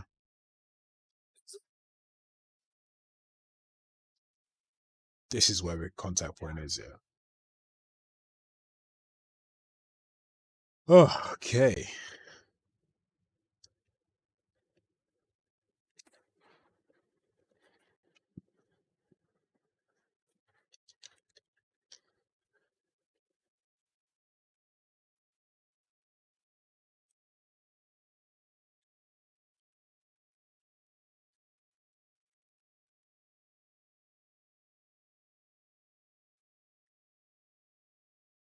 So actually, going back to the question if we got some other votes, we spent 2 days in Cardiff with the storm last year, recording pretty much everyone installed, apart from Sasha, and Callum also didn't have the session yet. But we spent 2 days recording, basically, I don't know, like 10 hours worth of motor capture data. And we had a lot of votes, and it was just a lot of everything. We got a huge amount of data. But sadly, we need to redo it anyway. So, for example, one of the big problems that we didn't have a continuity with the motion. Like, let's say the topic did a cat pass. Did the medium cat pass, but we need a cat pass in which you basically just run and you keep running after the cat pass. And for example, that is one of, we recorded 3 million cat pass, but not that one. So you don't necessarily have the data that you need, but you have a lot more data that you don't need. But there is an iterative process. It's just slowly increase the process. Yeah. Another. I also think with that as well, like I found as well that like as you start to implement the animations, you only really know then what you're looking for once you've started to like do it. So like until you start working on blending animations together, are you gonna know those cases where you're like, damn, we need him running into like we need a animation of him running quickly, doing a cat pass, and then like running and slowing down or something, or then stopping. So, but it's like that's only comes from like having to actually implement them. So that's one thing where I don't regret doing the jumps role, because now I think it means that we have our idea of what we need the motion capture data to look like is so much better. Another question from yesterday, and he said, we need to do motion capture pretty much every week. Yeah. I like Yeah, this. Yeah, we need to do it like constantly. Yeah. to basically, like weekly fix and add whatever it might be missing. And it needs to be something that you do quickly. You can't say, "Oh, let's organize a motion capture session next month," and we do the whole schedule because you don't know what's going to happen in a month. And also, I think the thing is, like, this is one thing where the big game studios they benefit from because they just have this set up their own like place for this. You know, they have their own studio set up for like and have a space where it's like, well, we've got rigs and everything set up for motion capture and everything like that. Because like you'll find problems as they arise and you want to fix them so that you can move like on. But it's like you're saying, if we're saying, oh, okay, in 2 months or in a month we'll do this motion capture section, more problems are going to arise in that time period. And then it could be that the very next day after that motion capture session, a new problem arises and you're like, crap, I need this fixed now to be able to use all the stuff we've done yesterday. You like, you know what I mean? So it's just easier to just have like accessibility. Yeah, the turnover time must be quick, otherwise, because game development is the process of failure. Yeah, trying to, yeah. It's just that's what yeah. And we do it multiple times. As we were saying at the very beginning, I won't be surprised if all of the work that you've done so far in decade, like in a week, could say, yeah, you know what? Yeah. Let's do it. I don't mind though because now I've learned like that's one thing I've realized like starting on this process. It's not even necessarily about same with cloth sim. Like I've already done that 4 times. I'm gonna do. Let's be honest. It's gonna be done again. If we're being totally honest, let's just be honest with ourselves. Like it was like, oh, it's so good, and like people are like, oh man, it looks really nice. And in my head, I know. Yeah, but I'm gonna redo it again. Like so, I don't even get attached to it because I'm like, yeah, this is fine for now. I'm gonna redo it again because that's the whole point. It's like you said, it's an iterative process. Like you can't expect the first time you do something for it to be perfect. It never will be. You keep doing it again and again, and then you refine it each time and learn more about what you need to do. Skywalker had another question. He said, are there any plans for DLCs or new maps that won't be in the game at launch? Yeah, I think because 100%. This is no game that we release and we say, okay, bye. Let's say a 10-year project. Well, like basically like at Tony on Studio. Yeah. We're not gonna stop. Game of course, like if we don't sell a copy and yeah.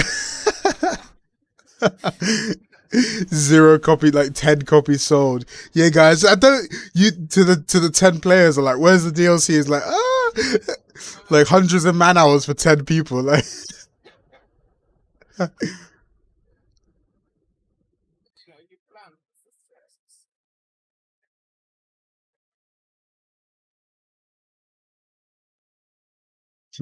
That's funny. In fact, my approach would be to release early and to constantly update. Yeah. That's what I think too. Yeah.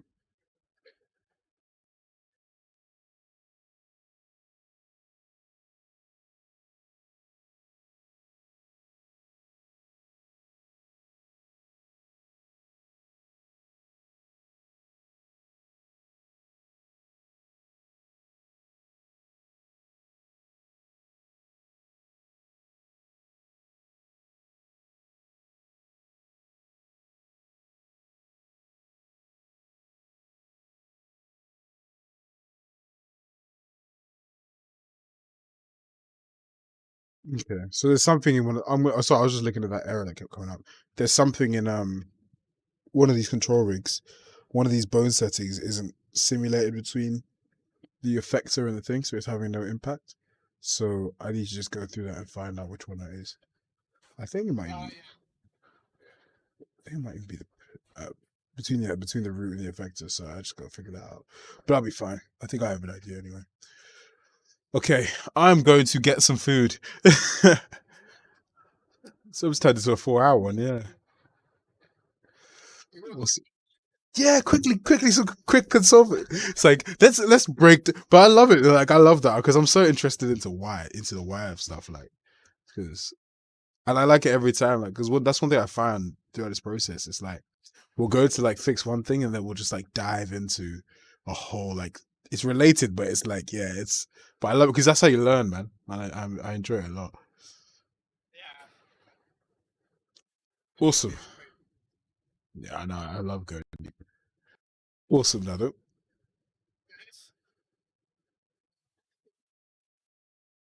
Yeah. Yeah. Awesome. Catch you later, guys.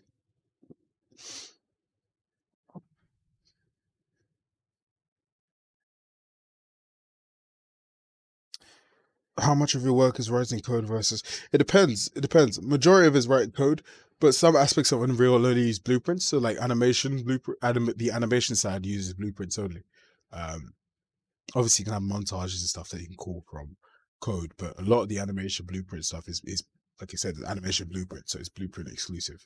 So a lot of like the control rig, all that stuff is blueprints only. Um, so it's a mix. It's a mixture of both. They work. People think like, oh, learn one or the other. Learn both, and they work together to make it work. So yeah. But yeah, guys, I'm gonna get some food, and